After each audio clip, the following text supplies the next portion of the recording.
Live chat 126 here on Brooks's Bass Corner. Good to see you. Apologies for those who tuned in last night and was expecting the live chat last night. Unfortunately, I couldn't get back here in time.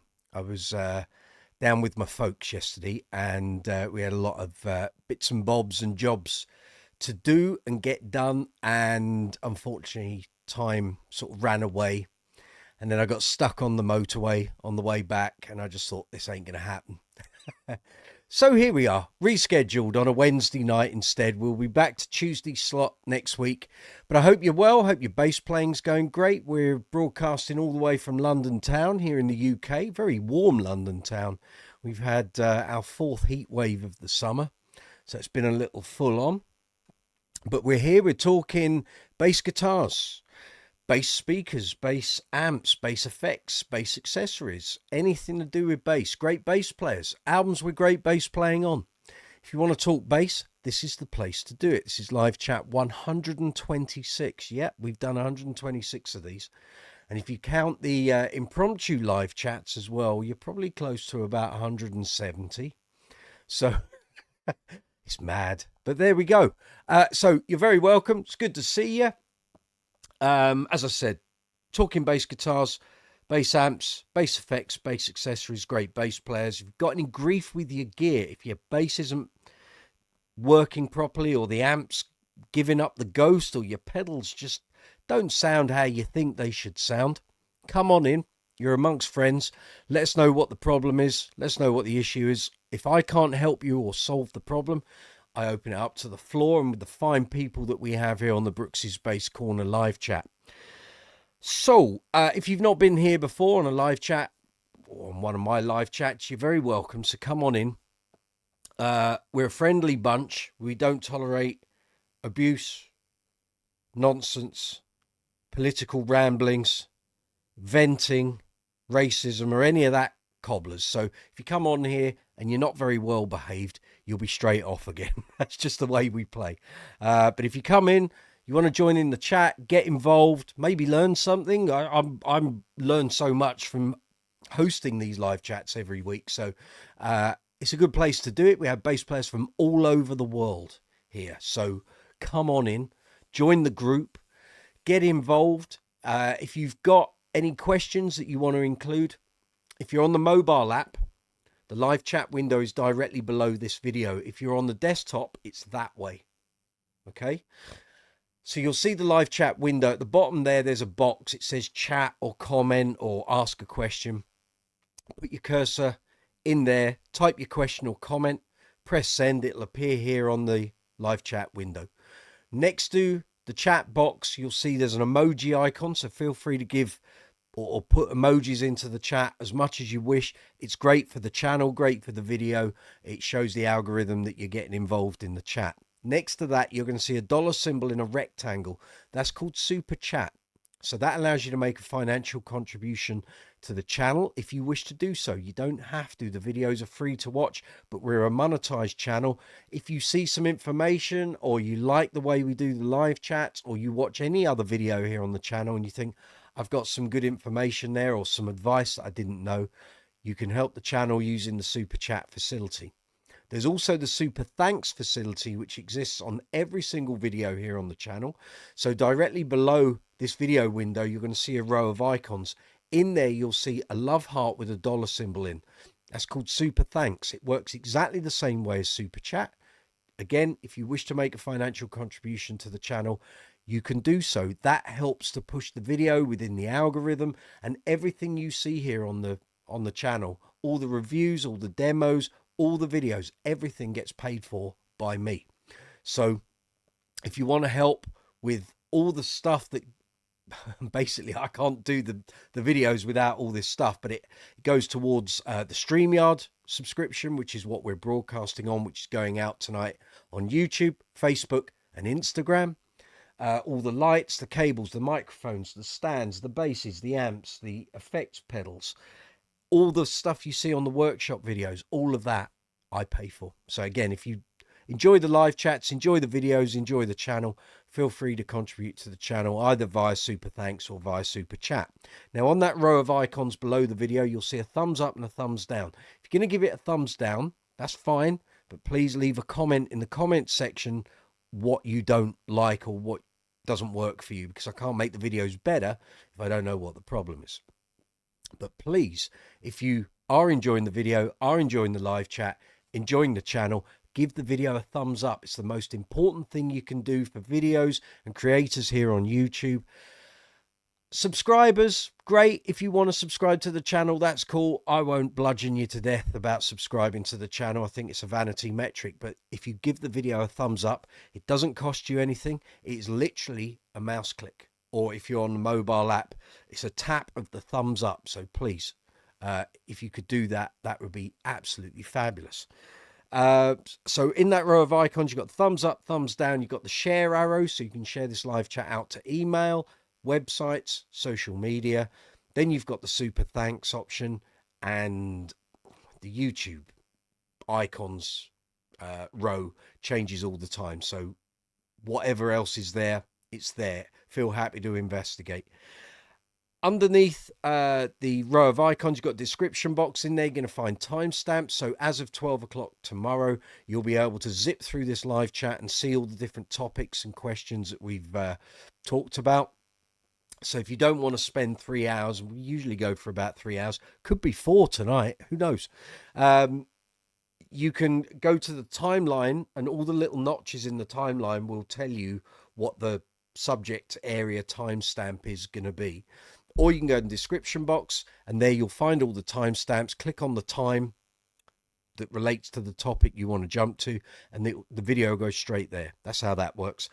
Underneath the timestamps, you're going to find affiliate links for the Bass Centre here in the UK, the fabulous British Bassmaster series, the Elite Strings, all the other instruments in their portfolio. You'll then find affiliate links for vidIQ, StreamYard, and Top Cashback. And then underneath that, if you are in the market for buying a new bass, a new amp, pedals, strings, gig bags, leads, plectrums, anything to do with bass, we have affiliate links there for Amazon worldwide, Thomann, and Anderton. So by using those links, if you went through and bought an effects pedal from Amazon, click on the Amazon affiliate link, go through, find the pedal you want, add it to your basket, go through with the transaction, complete the transaction, buy the item, and then Brooks's Bass Corner gets a very small, and I do mean small, affiliate commission. And then that allows the channel to keep going. All those commissions add up into a bigger amount by the end of the year. After that, you'll find links through to social media, and you'll find us on Facebook, Instagram, Be Real, Reddit, Quora, TikTok, and Discord. Done. Here we go. I can see we've got 9 people watching. Very welcome. Good to see you. We're going to carry on tonight. So if you come through via YouTube or Facebook or Instagram, you'll see the title of the video. It's fairly similar to last week. So we're talking about the greatest basses of the 80s. So anyone who watched last week's live chat, you'll know basically it was 5 men writing a list for about 3.5 hours. Bizarrely, though, we got somewhere close to about 1,300 people watching 5 men writing a list. Clearly, the comedy element was drawing the masses in. So tonight, we've obviously got that list. I've picked out 10 from that list in no particular order. We did have over 140 bass brands on that list. We ain't talking about all 140. Certainly not tonight. I think we might get through 10. We'll have to see how we go.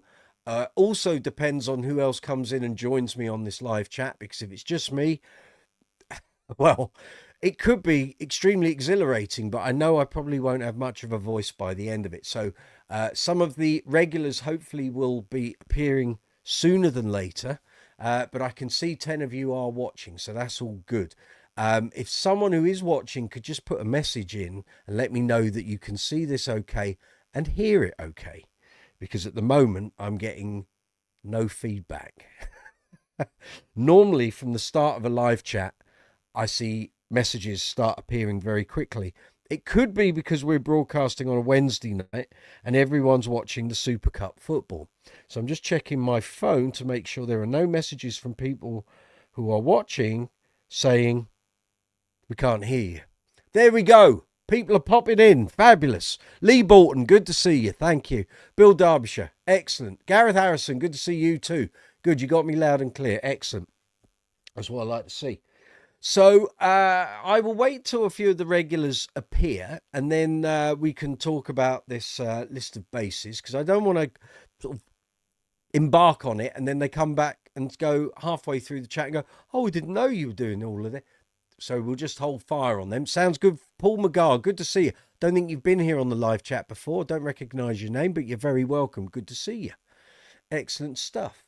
Now we're getting a flurry of messages, you see. Super. Super, super, super. So I just need to move my camera just a tad so I can see when the fine looking gentlemen who regularly attend these live chats, when they suddenly appear on my green room. That'll be fabulous. So thank you to everyone that joined in on last week's live chat and the subsequent impromptu live chat. So we had a bit of a situation last week, and I'm hoping the culprit, who I'll explain the situation, then it'll make sense. But we could end up with someone coming in here pretending to be an employee of YouTube. So last week I put a new video up, gig vlog on Friday. And because it was a premiere, we have the text version live chat that comes with doing a premiere, which goes live half an hour before the video premieres. That's cool. Suddenly had the brainwave. Why don't I do an impromptu live chat on video through StreamYard? And we'll have this, as this is now, and the whoever is attending the text live chat on the premiere. Double bubble. I thought, great, I'll be able to get people involved in the live chat, and then they'll hopefully stick around and watch the video. All good. We did about 10 minutes. We were going great guns. I could see people were watching. It was all great. And then some joker, I don't want to get angry over this because I had all this last Friday, but some joker came in to this live chat, and I can't stop people coming into the live chat, and with a red background. So all you fine people that comment here, you have a grey background. This guy had managed to create a red background with white text which said YouTube chat services, and he was basically telling me I had to stop the live chat. Now what he didn't know was I had a premiere queuing up, and there was a text live chat on there, and then there was this live chat. Now, having put in 5 years worth of hard work and graft into this channel, I wasn't about to lose my channel over a live chat, that's for sure. So I didn't know if it was serious or not. And anyway, more and more messages came in. I thought, you know what, we'll just call time on the live chat. I went through and had a chat with YouTube, the fine people at Google and YouTube. And they said, no, this is a hoax. It's a hoax. We went through a whole load of things that they needed to discuss, and they went, no, it's a hoax. You've fallen foul of that. And obviously Jamie Millard was on the live chat, and he said as soon as I came off of the live chat, that joker put a LOL in his messages, so clearly it was a hoax. But it was really annoying because we were just getting up a real head of steam in the live chat, and I thought, wow, okay. But anyway, we didn't get to the end of that, and I came back on after the premiere, and we had about an hour and a half's live chat, and then I did a load of demos later in the evening. So all was not lost, and if you attended those live chats, thank you very much. It was appreciated, but I was seething, absolutely seething. And if the guy appears again, word to you fine people, keep the git talking. Keep him talking so I can find his channel, I can screen grab, I can send all the data through to YouTube, and then they can ban him. They said if you'd had the video ID, a screen grab of him doing his chat, and a screen grab of his channel, we would have banned him from the channel. YouTube looked down very dimly on people imitating them. So they said if he appears on any of your live chats in future, keep him talking, get the information, send it straight through to us. And while he's talking to you, we will ban him and remove him from YouTube, and he will not be able to have another account. How they can police that, I don't know. I'm not bothered how they do it, but anyway, we'll keep him nattering. Jim, good to see you. I don't know which Jim that is. I know a lot of Jims. Make yourself known. Which Jim is that? Gareth, how was your weekend? Quiet. I didn't have a gig. I tried my darndest to get a gig for last weekend, and there was nothing. In all the bass player groups I'm in on WhatsApp and Facebook and all the depping pages, I couldn't find a gig for last week. And what was annoying was I actually had or was offered an ABBA gig 12 months ago for this date, and I didn't take it because it was a Saturday, and normally we have Uncle Funk shows. And trying to get a dep for Uncle Funk is incredibly difficult because no one wants to learn all the material for one gig. But it's very rare that I'd A, dep out gigs, and B, that I'd even be able to give you a string of dates, because unless I'm going on a tour, it would only be one gig that I was missing. So trying to get deps to learn all those songs for one show is really difficult. So it makes sense for me just not to take the ABBA show and wait and see if an Uncle Funk show came in. As it was, no Uncle Funk show came in, no Queen show came in, and nothing else came in. So it was a quiet weekend, but I was doing stuff here on YouTube. I was filming stuff on the workbench, got a load of stuff done. So it was all good. It was all good. How was your weekend, Gareth? You're gigging at the Lawrence Batley Theatre in Huddersfield on Saturday. What are you doing at the Lawrence Batley Theatre in Huddersfield? What show's that? Let us know. I can see Mr. RFP there. I'll get my headphones on. There we go. And it won't be 5 men writing a list this week. No. Here we go. You can laugh. I can see you laughing. Evening, Mike. Evening. How are we? Oh, all right. Flipping hot. It's Crazily warm.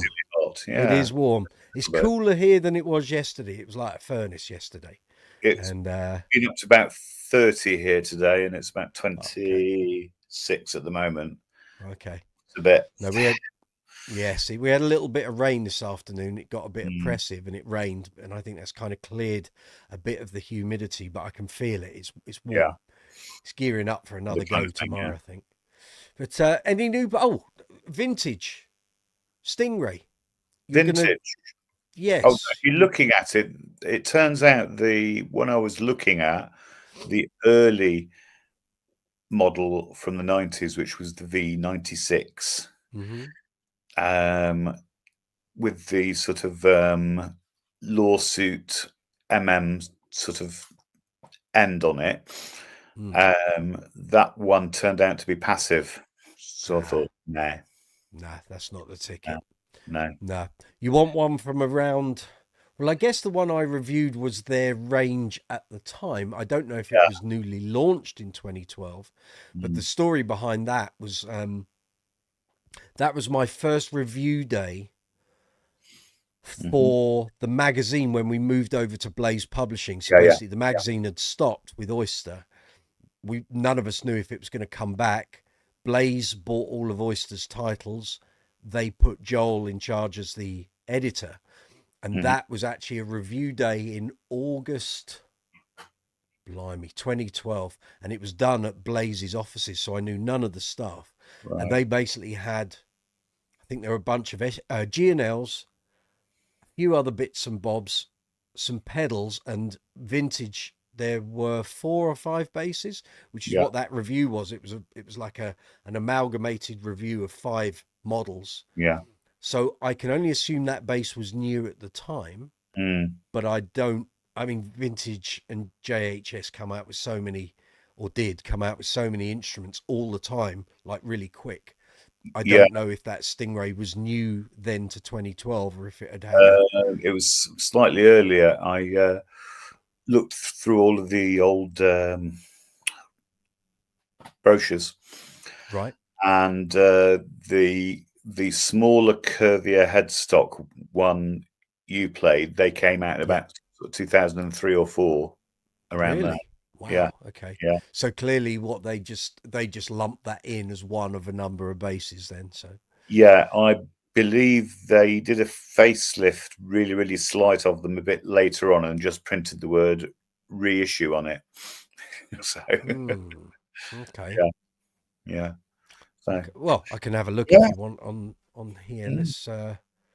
because I've So, got that PDF of the mm, actual review, bass reviews. Here we go. yes, that's right. Yeah. Published vintage. Yes. So, in general terms, apart from that, had an emergency gig come in on Saturday. Came in at 11 o'clock in the morning. So, Mm. Oh, luckily, it happens. It it happens. does. Yeah, that's right. It does. Yeah. So it was 4 basses. So this Yeah. is. Let's have a look. Wow, I need to make that image bigger. Just bear with me a second. Yes, vintage reissued series. So it was the V96 for £319. Yeah. And as I said to you before a couple of weeks back, I had my Stingray there as something to compare it to. Yeah. And actually, if you look at the body shape, it's not totally Stingray. It's like the curves are slightly out of whack with what it should be. The actual bottom sort of It goes in bounce more. a little bit too long, isn't it? Yeah. Yeah. Yeah. It's like the horns have been moved downwards slightly. Yeah. Yeah. That's right. Yeah. So it looks a little out of whack, but it sounded more like a Stingray than my Stingray, which is a bit odd. That was it. That was the Very good. That was the case. That's what it was. Oh my word. AYCDWX. Is this a religion based live? No, we're talking bass guitars, my friend. If you want to talk bass amps, bass effects, great bass players, anything to do with bass guitars, you're in the right place. If you want to talk religion, we're not for you, no. I'm afraid. You'll need to go and find. There's plenty of other religion-based live chats on YouTube. Feel free to check those out if you so wish. So it won't be 5 men making a list this week. So what I've decided, we can either wait for the pink soup man to appear, or we can just get cracking on it. So I've pulled out, or I've made a mini list. Okay. We're making lists of lists here. So do you mean to say you actually made a list without us? Absolutely. It's my channel, I think you'll find. Oh, all right. So just to save time and too much debate of people going, no, it should be this, no, it should be that, I've just pulled out maybe 10 of the most prevalent of those manufacturers. There's no way we're talking about 140 bass brands. That's not happening. No. I don't have the attention span for that. No. So I pulled out 10. We're going to talk about Jaydee, Status, Spector, Wal, Kubicki, Alembic, Steinberger, Aria, Warwick, and Ibanez. Probably the most visible of the 80s, predominantly 80s brands, bass brands. So we will talk about those. We can start with Status if you wish. And if I have an example here, I'll pull it out so we can show people on screen what we're talking about. And I can't do it for everyone. But penned in over here, so that's all right. So if we want to start Statuses, and we can come back to it throughout the evening, I'm sure Jamie will want to have his say on something. Just actually quickly, did you see my link I sent to you yesterday? I did. Yesterday was a little frantic. I could tell. Yes, I could tell. Yes. Hold on. Let me just fire that up. Did you listen to the 3 sound samples? No. Hang on. Live chat moved to tomorrow. Oh, hold on. That's not going for. Here's a little listening game for you. No, I will check that out a little later. Yeah, okay. Because the actual Blue Jazz came back, and it's had its extra capacitor added to the tone control, and it's got a pair of Fender Pure Vintage 66 in it. And it sounds very, very good. Very good. So I was going to ask you, have you taken that Stingray that you got, the 95? Have you done anything further with that? I haven't done any more to it. I got to the point of getting the Aguilar pickup put in it again. And it is. That's the single coil one? No, the actual... the actual humbucker. Yeah. Okay. Yeah, and it's awesome. Yeah. Okay. Did you see Yeah. my message? I replied to your you posted up about stingrays Yes. earlier, Yes. and you were talking about a satin neck. As Yeah. far as I know, Mine, I think, it, probably had one from new. The reason being, it's a 95. it's a 95, and the actual model name is called Velvet Satin. That'll be it. Yeah. That'll be it. So basically, up until I think it's 92, 93, Yeah. all Music Man basses were gloss necks. Mm-hmm. So when you were saying you would love an 89, 90, I don't think you can get one with a satin neck unless someone took a gloss neck and sanded it down. And I'm sure some people did that. Yeah. Now, anyone that did that would need a good kick up the Yeah. sprocket because you're removing the value of that neck. Yeah, So that's you'd right. be better off buying a replacement neck from Yeah. Ernie Ball or Strings and Things if you're here in the UK, Yeah. and having it finished how you want it and slap that on. But if it came with a gloss neck, put that away and keep it very nice and as is. Yeah. Mm. But because my Mark King was an 8990, and that Yeah. was a thick polyester gloss on that. Yeah. And the whole oil finish thing, which I'm not a fan of, I'd rather have just a Yeah. gloss neck. That started around about 93. Mm-hmm. And the reason for it, and I remember this being a topic of conversation kind of before we had the internet, when I was still at university and we had all the news groups back then on a Unix server, was the fact that, and it became more prominent as we went through the 90s, was the US government at the time was putting in restrictions on guitar companies doing gloss necks, which is why you started to get more and more basses with satin finishes, oil finishes, Why was wax that? finishes. It was ecological. They didn't want all the gases that you remember, the whole chlorofluorocarbon CFCs Oh, that yeah, we yeah. had here, Oh, yeah. aerosols and all that. Yeah. It was the gases that doing the gloss finish Right. created.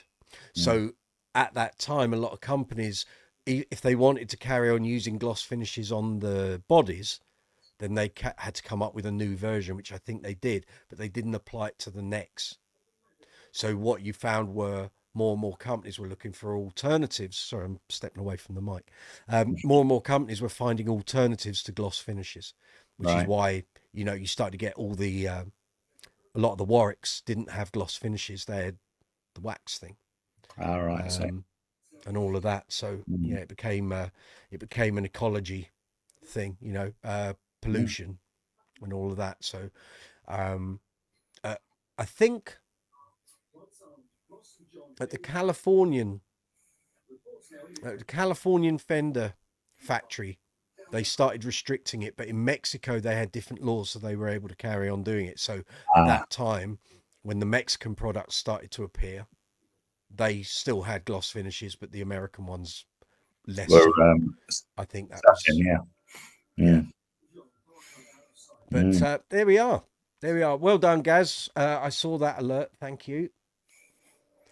You're not having any of that.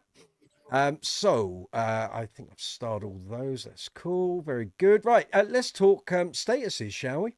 We can for a bit. It's just me and you to start. So people It's will our appear. club. Yeah. Zuma has said he's at work, but he's going to pop in later. Jamie will appear as he appears. Anyone else wishes to join us, you're more than welcome. There's an email ticker running along the top of the screen. So if you email me at brooksysbasscorner@gmail.com, I send you an invite. You click on the invite, you come straight through, and then you'll be on screen. You can talk bass with me and Rich. Jason Davis. Oh, here we go. Ba-da-da-da-da. There's always one.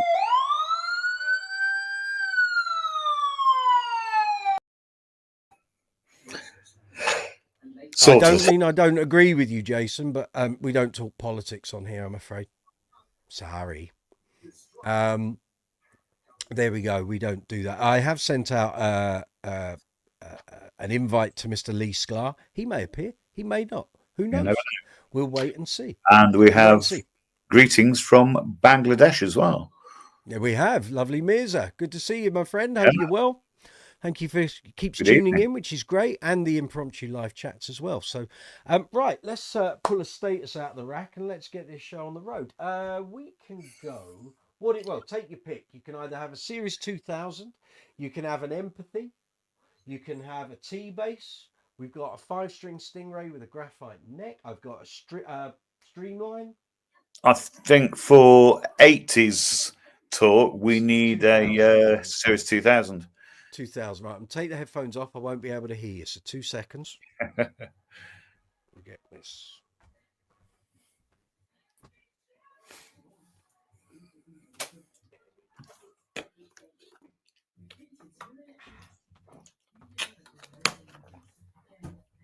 I've had a massive tidy up here, so I can actually get to everything. I can get to everything and I can film things. How about Yes, that? finally. So we have here X Stuart Clayton, serial number 416. It's a Status Series 2000. We think from around 1991.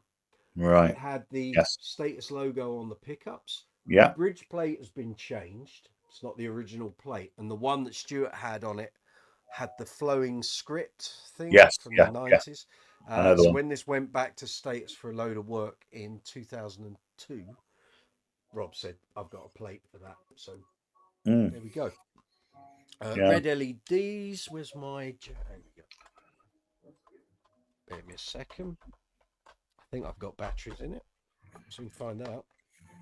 Yay! In all its full splendour. So the S2000 was basically wooden inside, but it had a full graphite shell all over it. Right. There's 2 versions. So oh, okay. Go on. Some versions were wood, some Yeah. were foam. Right. And which foam kind is of like the newer ones, yeah. that's right, and that got sort of filtered through into what became the Stealth. Now I do have some emails from Dawn and Rob that took me through a load of the information about this, and I got asked, please don't repeat any of this. So I can't remember because it's like 6-7 years ago since I read those emails. I've got them in my inbox, but basically, yes, it's a graphite exterior shell. Yeah. This is quite a heavy one. So it's a wooden. It's a wooden one. It'll have. At one point, I had 5. Like yeah. I had 5 of these going across all the years. It was like I had one that was an 86. I think I had an 88, an 89, 2 90s, and this. And this, to my ears, was the best sounding, which is why I kept it. Yeah. Very nice as well. It's been through the wars. Stuart wasn't the original owner. Yeah. I think other people had it, but this is the bass that he pretty much used to write the first 5 issues of the Level 42 bass transcription volumes. Yeah. So when Stuart Clayton first yeah. appeared, when he first started writing for Bass Guitar magazine, he'd already started doing the Mark King books and caused such a wave of interest. This was the bass he used to transcribe all those songs. And then Very in nice. 2002, he already had his GB Rumor made, which I think was 2001, but he wanted LEDs and the light controller. So you need to sell this to pay for that. And also at the time, he also had a 6-string Empathy, which might have been a fretless, might not. And he also sold that because he was buying up like a few different basses. But he sold me this and always asks me, can I buy it back? And it's like, no, it's staying here. So he has gone and bought another one, an earlier one since. Right. But he always says to me, if ever you want to sell that, I'll buy it back. So it's still here. It gets used. It gets demoed. It's still in fine playing form. It sounds amazing. I've got no other bass that sounds like it. My other Status basses don't sound like it. I have. Yes, well, quite. But the Series 2000 Matrix I had didn't sound like this. Yes. Oh, yeah. That was a weird thing. It should have been similar, but clearly Rob was constantly tinkering with the pickups and the circuits, but it just sounds great. So if anyone's got any questions you want to ask about this, fire away. And I'll There try is and a remember. question Well, up which was saying Jamie which were Williams. the mid-80s 2000 models, foam or wood inside. I would have said they would be the wooden ones. I think they would, but they're again, you can pick one up and it doesn't feel that heavy.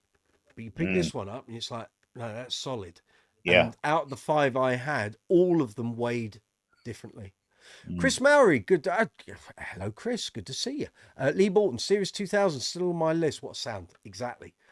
Not even the Matrix doesn't sound like this. Not even close. They're two totally different beasts. So Chris, which were the mid 80s 2000 models? Foam or wood? Wood. Yeah, that's what we're going with. Peanut Squirrel, selling Metallica guitar signed by all the stars. Anybody interested? Sadly, Peanut, you're here on a bass channel, so there might be someone. You're selling for 70 grand. Good luck with that. I don't think you're going to get a buy. You're on the wrong live chat. You need to go on the guitar ones. This is a bass one. Now, if it was Jason Newsted's Alembic 20th anniversary, you might have been in with a shout. But trying to sell a Metallica signed guitar, I don't think you're going to get any interested parties. But thank you for messaging. Leg End, hello there. How you doing? Hola. Good to see you. So anyone wants to ask about the Status Series 2000, we can go into any Status models. You want to talk Series 1, Series 2s, Absolutely. Matrix came out in 90, but still we'll of course, generally speaking, the Series 2000 grew out of the Series 2.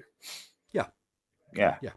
It was to offer a different sound. And back then, you can see all of these on stateye.com where they kind of, they've libraried the flyer sheets that used to be able to pick up. Yeah. And on the back, if you turn them over, there's a description of the bass and all the features. It's got all of the spectrum graphs, and it shows you the resonance and the reaction to the frequencies. And you can see how all the different pickups and circuits react differently. And the Series 2000 is quite different. The Series 2 can be quite honky, usually with a lot of a more rounded bass tone. I mean, you tell me. I don't own a Series 2, so you tell me. I would say, having owned 2 of the 80s and 90s ones, because I had Serial 402 and Serial 538. Right. And the old, it's a long time ago as well. Especially if you think that I've had my current S2 Classic since it was new in 2007. So that's what, 18 years easily. So yeah. The original ones with the solid necks, they were extremely, how do I put it? The bottom end was actually punchy and rich sounding, and they had a really, really glassy top as well. It was, that's quite similar to what this is, because so where I had 5 different ones, there was clearly changes going on with the circuit and the pickups, because I had Mark Palmer, he may appear funky hobbit, he sold me a yellow 2000 that was part of a batch. We think that when the Mark back in the running in the family period, so he had like solid, it was all solid colors, so there were black, red, blue, yellow, white, a few others as well. White one. And that was a very honky one, but it didn't have like raucous bottom end. This one I've kept, as I say, to my ears was the best sounding of the 5 that I had. I had all 5 here at the same time. But this is like a powerhouse. It's got thunderous bottom end. You have to be really careful not to run it at full whack. The treble is so glassy. It's like brilliant on them. Yeah, absolutely. It'll take windows out. So you have to sort of use the EQ with a bit of discretion, I think. But again, all of those Series 2s were different. Yeah, they were all different. Yeah, because my original one, which I played for about 16, 17 years or so, that one had a rosewood top on it, Right. and absolutely nothing sounded, Yeah. like it. I remember on the day I bought the Stingray, the Mark King Stingray, Yeah. Alex Carter was working at the Bass Centre at Yep. that point, as well as being a tutor upstairs at the Musicians Institute. And he bought Mark's Matrix that had a Cocobolo top. So Oh, in there, they had a Matrix, just a general Matrix like the one I've got. This Cocobolo top one was off the charts. I mean, it was just throaty and middly, and it yeah. kind of added more wood tone to the status tone. And it was like, wow, can that really make that amount of difference? Clearly it did, because Yeah, it was did, yeah. just like the notes were just flying off the neck like crazy. Yeah. And it was like, wow, that makes a big difference. Legend, you've asked, what's the difference between the Series 2 and the Series 3? Well, luckily for you, I reviewed the first Series 3 basses that came out. Lucky We man. got the, I knew they appeared here, 2 of them, a blue one and a natural finish one. The body styling was more pointed. There was less curvature on the contouring front and back. It was more of a sharper edge. Yeah, that's which right. Yeah. looked different and felt different. I'm not sure they did much tinkering to the circuit. They may have done. The other big change was the neck was set straight into the top of the actual body, and the actual graphite didn't actually carry on. Yeah, it was more visual than sonic. And I don't think they sold many. I think again, people were saying, well, what's the difference? They had some lovely tops. Beautiful things. But people were going, well, what's the big difference? So if you're a status collector, you'll probably have a Series 3 just for completion of having one of however many models. Yeah, that's right, yeah. Well, quite. If you can, why not? But nice. In terms of sonically, I didn't hear a huge amount of difference. But having said that, brand new status straight out of its flight case, it was like, this is lovely. And I was using my empathy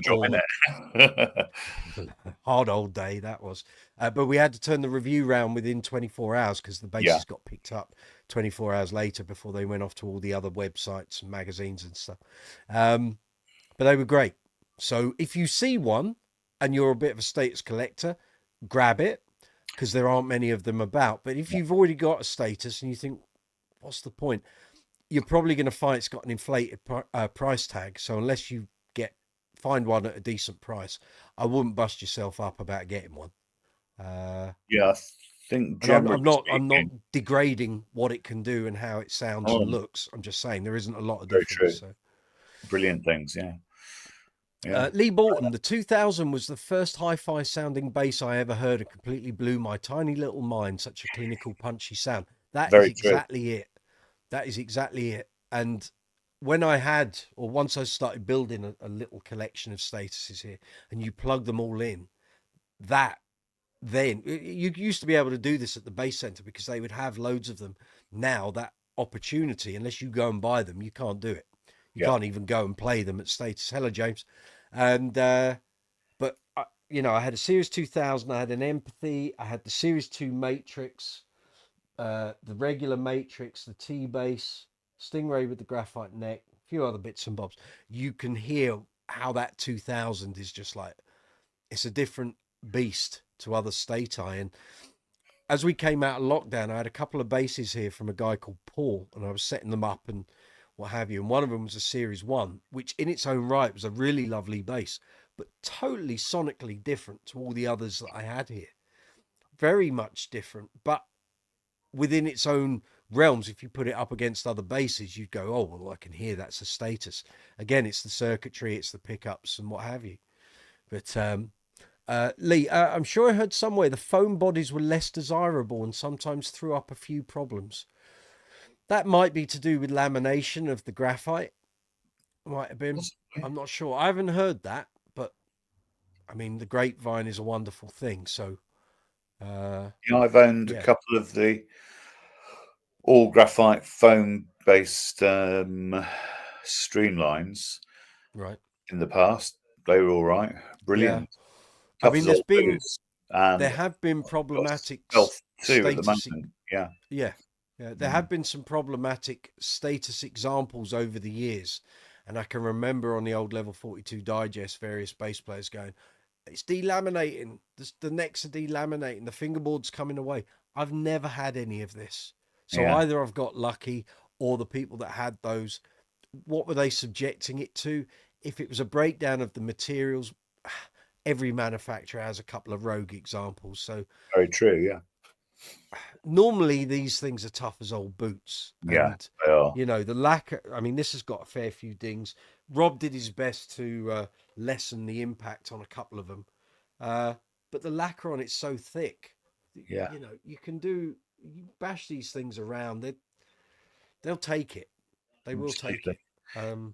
it. The actual lacquer is actually mixed with the actual graphite binding resin, so it's actually really, really tough. Yeah. That's why a lot of people, when they get them resprayed, it costs a lot to get them done because you've got to get through so many coats of lacquer. Yeah. You've got to get it down to the bare bones, and it takes an age. Chris, thanks for the reminder. Status Basses used to be shipped in their own flight case. I know, I've got one in the loft. The foam's started to rot away, as they all do, but it's a 40-year-old case nearly. I actually carted one of those round for 16 years. You're mad. You're mad. It was crazy. It was so heavy. Yeah, I've got it upstairs because it's what one of the 5 2000s came in. Yeah. So when they got sold on, they either had their own case or gig bags. I kept that case because it's what the original statuses went. So as and when this one ever sells, if I sell it, it'll be going in that. So at least there's a little bit of status history going with it. Tell it to me. What's that, Chris? No. Chris, I have fond memories of the wide flat neck as well. That's it. There's no camber on that fingerboard. Absolutely flat as a slab, that is, yeah. And it sets up really good. I very rarely do anything. Now, the other week, we had someone asking about the bridge, didn't we? And they were, it was John Cooper. Yeah. So John, if you're watching, you watch this after the event, here's my Series 2. You'll see I've got literally no brake angle. I've got those blocks fairly flat. Flat, yeah. Yeah. So I could add brake angle, but this thing's set up and just plays like butter. So, oh, he says, banging his microphone. The only thing I would say is the E string. So this is a set of piccatos. The E string has a tapered core. It's just the way they made those strings. Yeah. So you'll see it tapers from about there. But that's just piccatos. So, and then otherwise it's it's not a particularly low action. It's not particularly high. I just, I get a good tone off it. There's a demo on the channel if you want to check it out. Yeah. And it does its thing, but it's great. Very unique sounding, unique playing. So definitely. If you're in the market for one of them, keep your eyes out. They do come up from time to time, and obviously with the status situation, they're becoming collectible. So enjoy. James Howard, never had a problem with my King bass. Excellent. Apart from one dead LED on the fingerboard, but who cares? Well, I can't say that's an easy fix, but I would suggest if you want it fixed, get Rob to do it before they stop. Maybe Martin Sims will take a look at it for you, but it wasn't fitted by Martin. I mean, I don't know how long you've had that bass, James, but I would get that sorted by Rob before he hangs up his apron, if I were you. If it was my bass, I would. Because once they stop, that's it. You're never going to get that opportunity. So it's up to you. Or at least drop an email and ask them how much would it cost to get it done. It's just a case of replacing the LED. You can take the magnifier out. I guess you've got shaped ones, maybe triangles. I don't know. And take the magnifier out, take the old LED out, put the new one in, and away you go. It might be, I'm not saying it is that simple, but he designed it. I don't know how Status install their LEDs. I know with Martin Sims, they go in from the bottom side of the fingerboard and they basically drill a trench across the whole of the neck. and then feed all the gubbins in and pull it all through, and then fill the gap. But all these people, they're very clever, but when things like this go wrong, it's a pain in the ass getting it fixed. Lee Borton, are you going to plug it in for us, Mike? No, sir, because every time we do that, suddenly the sound mucks up and you end up getting not a very good representation. It starts getting compressed and squashed and a bit weird. So until I get the audio interface to do that properly, no. Although I did a live chat last Friday, and I was doing it on my phone, and I plugged into my SWR, and we just ran, and probably didn't. Actually, I had to listen back. Some of it was okay. Some of it got a bit boomy, but this is the problem when we're on StreamYard and we're going through the audio interface. Once we've got 2 people or more, it's contending with those microphones and the bass level going in, and it starts to mush up the sound, and it doesn't sound good. James Howard, you've had that bass since 2009. I got a price the same as a full set. Ouch. Oh, that's not good. That's 800 quid, 700 quid. Well, now I understand why you're not that fussed about getting it done. I would suggest send an email to Martin Sims and see if he can offer any sort of remedy that's less than having a full set replaced.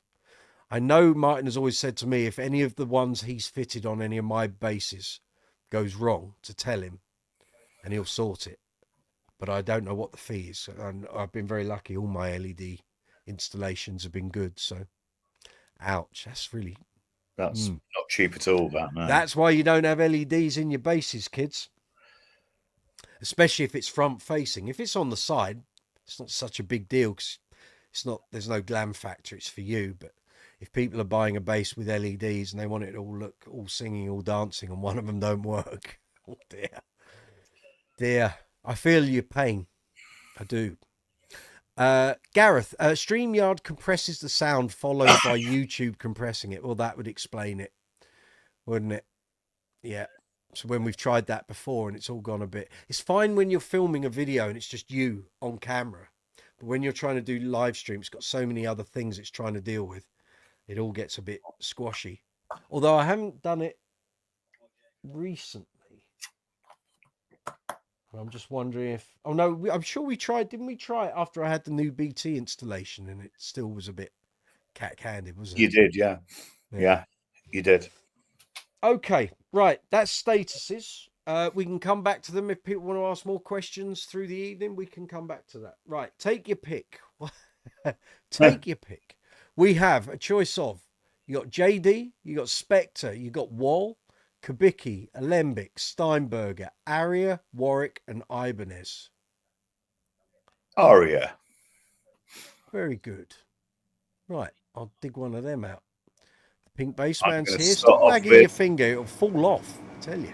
I've just got to take these off. Good evening, Jamie. Hello, Rich. How are we doing? Oh, we're doing fine. Yes, we're doing excellent. Fine. Excellent. You've just missed all the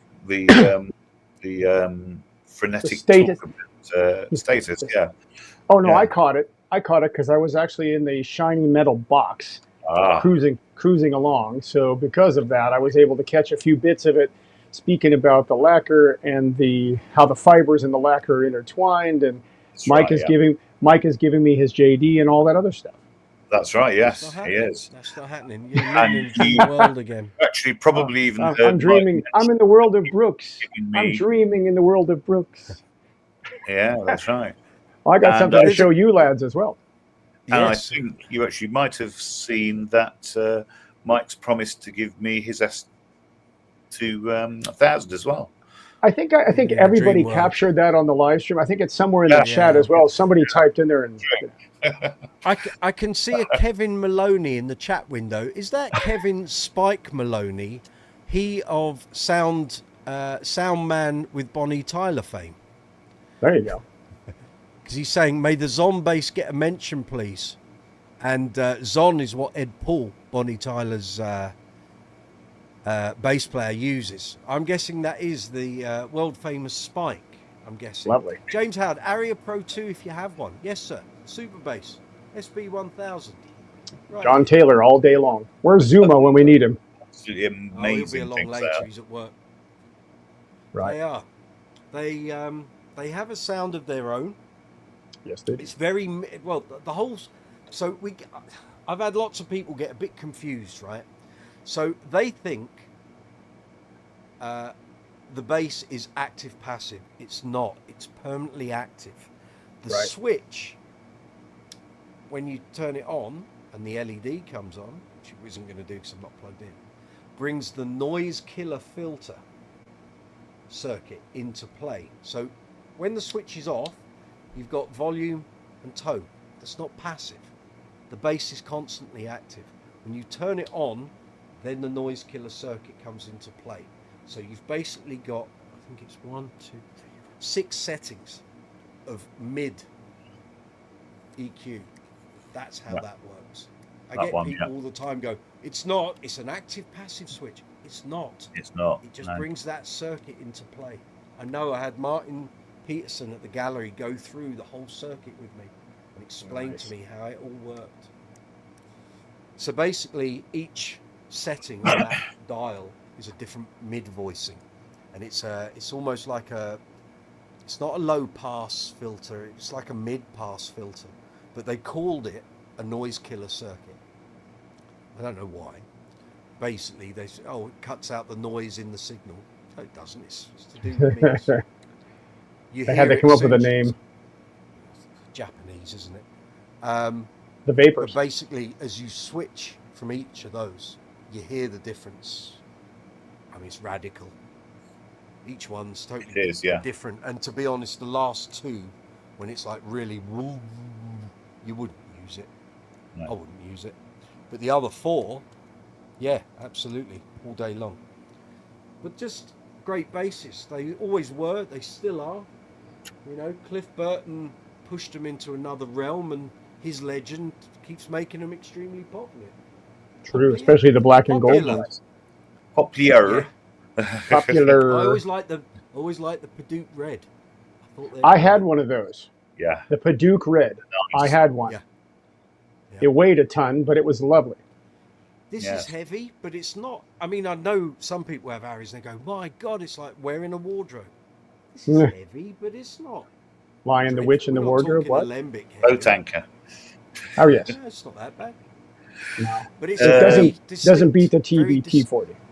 Gentleman, Jonah is asking, what's your opinion of the PRS basses?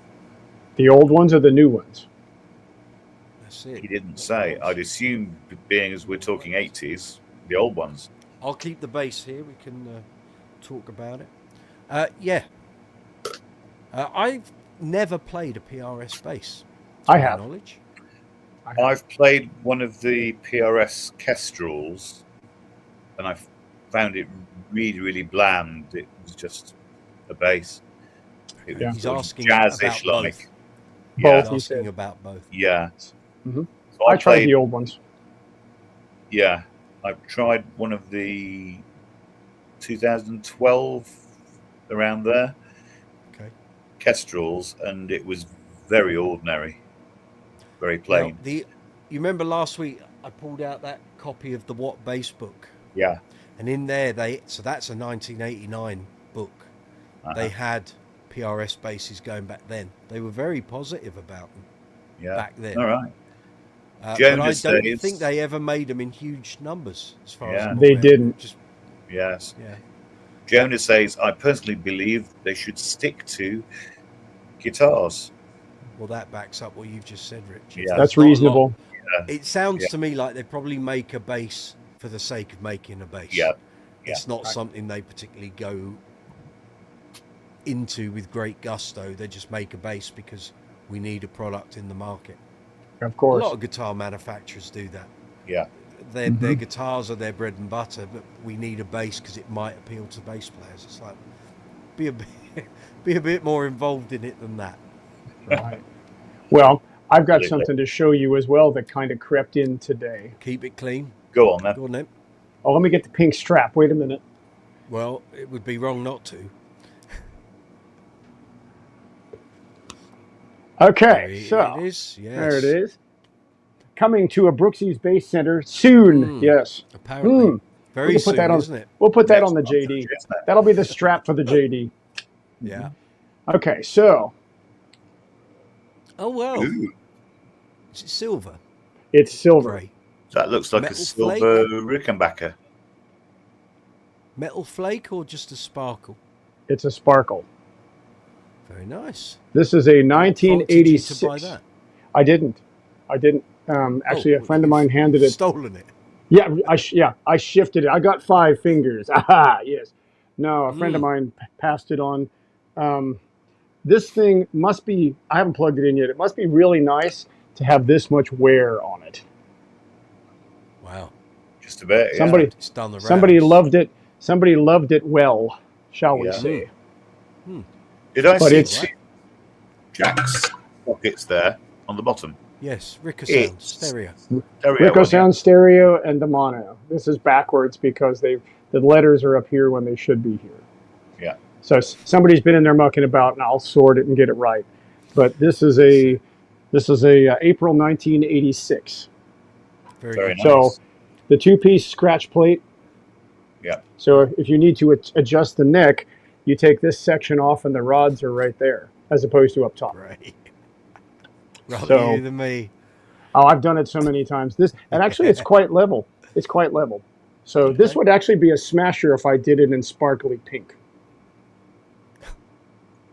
Because Fire all complaints at him. Don't Yeah. bypass Info- me. Just go straight to him. info at brooksy'sbasscorner.com. Yeah. That's what it is. It's about Yeah, send them to me and I'll bolt. You'll bolt them to me, yeah. So no, I'll send him a bulk load of emails. That's right. So it looks like I now have an entire rack of these things. Excellent. That's what I like to hear. It's Jonah lovely. says, I have to say, I absolutely love the Aria Pro II 5-string bass. I know there are some out there. Yeah. It's so versatile and worth every penny. Are we talking about Pro 2 cat basses and that kind of run, or are we talking SBs here? Because there aren't many SB5s, that's for sure. There might be a few, but there's not many. Chris, we never stocked the PRS basses at the Bass Centre in LA in the 80s and 90s. You could have, but there was no demand. I don't think they ever really made many waves, which is why they did it a bit and then stopped for years and then had another go and dropped out and then did it again and dropped. They never do it with a lot of enthusiasm or sort of wholeheartedly. Well, that's the way it comes across anyway. Jonah, can I tell you a story that my dad told me when he was at the bass convention in London? What's the bass convention?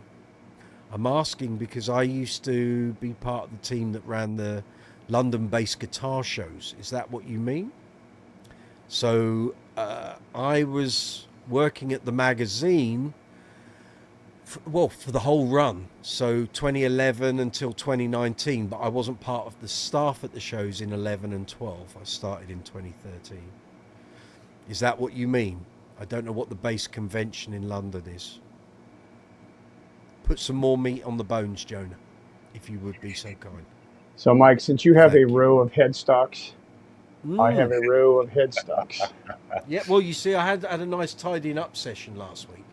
Yes, you we did. now have some order here. You're right. And it looks a whole lot better than it did. Well, of course, all the pink ones are over here, of course. Well, there's only 1 or 2 pink ones here, but yes. Right. Over here, gentlemen, you'll notice there's a blue headstock there from the upgraded Jazz. There's a headstock and some clay dots there. Lovely. For my main Jazz. Splendid. And a pile of flight cases. There we go. A room is not a room at a bass player's house without flight cases, hard cases, and gig bags.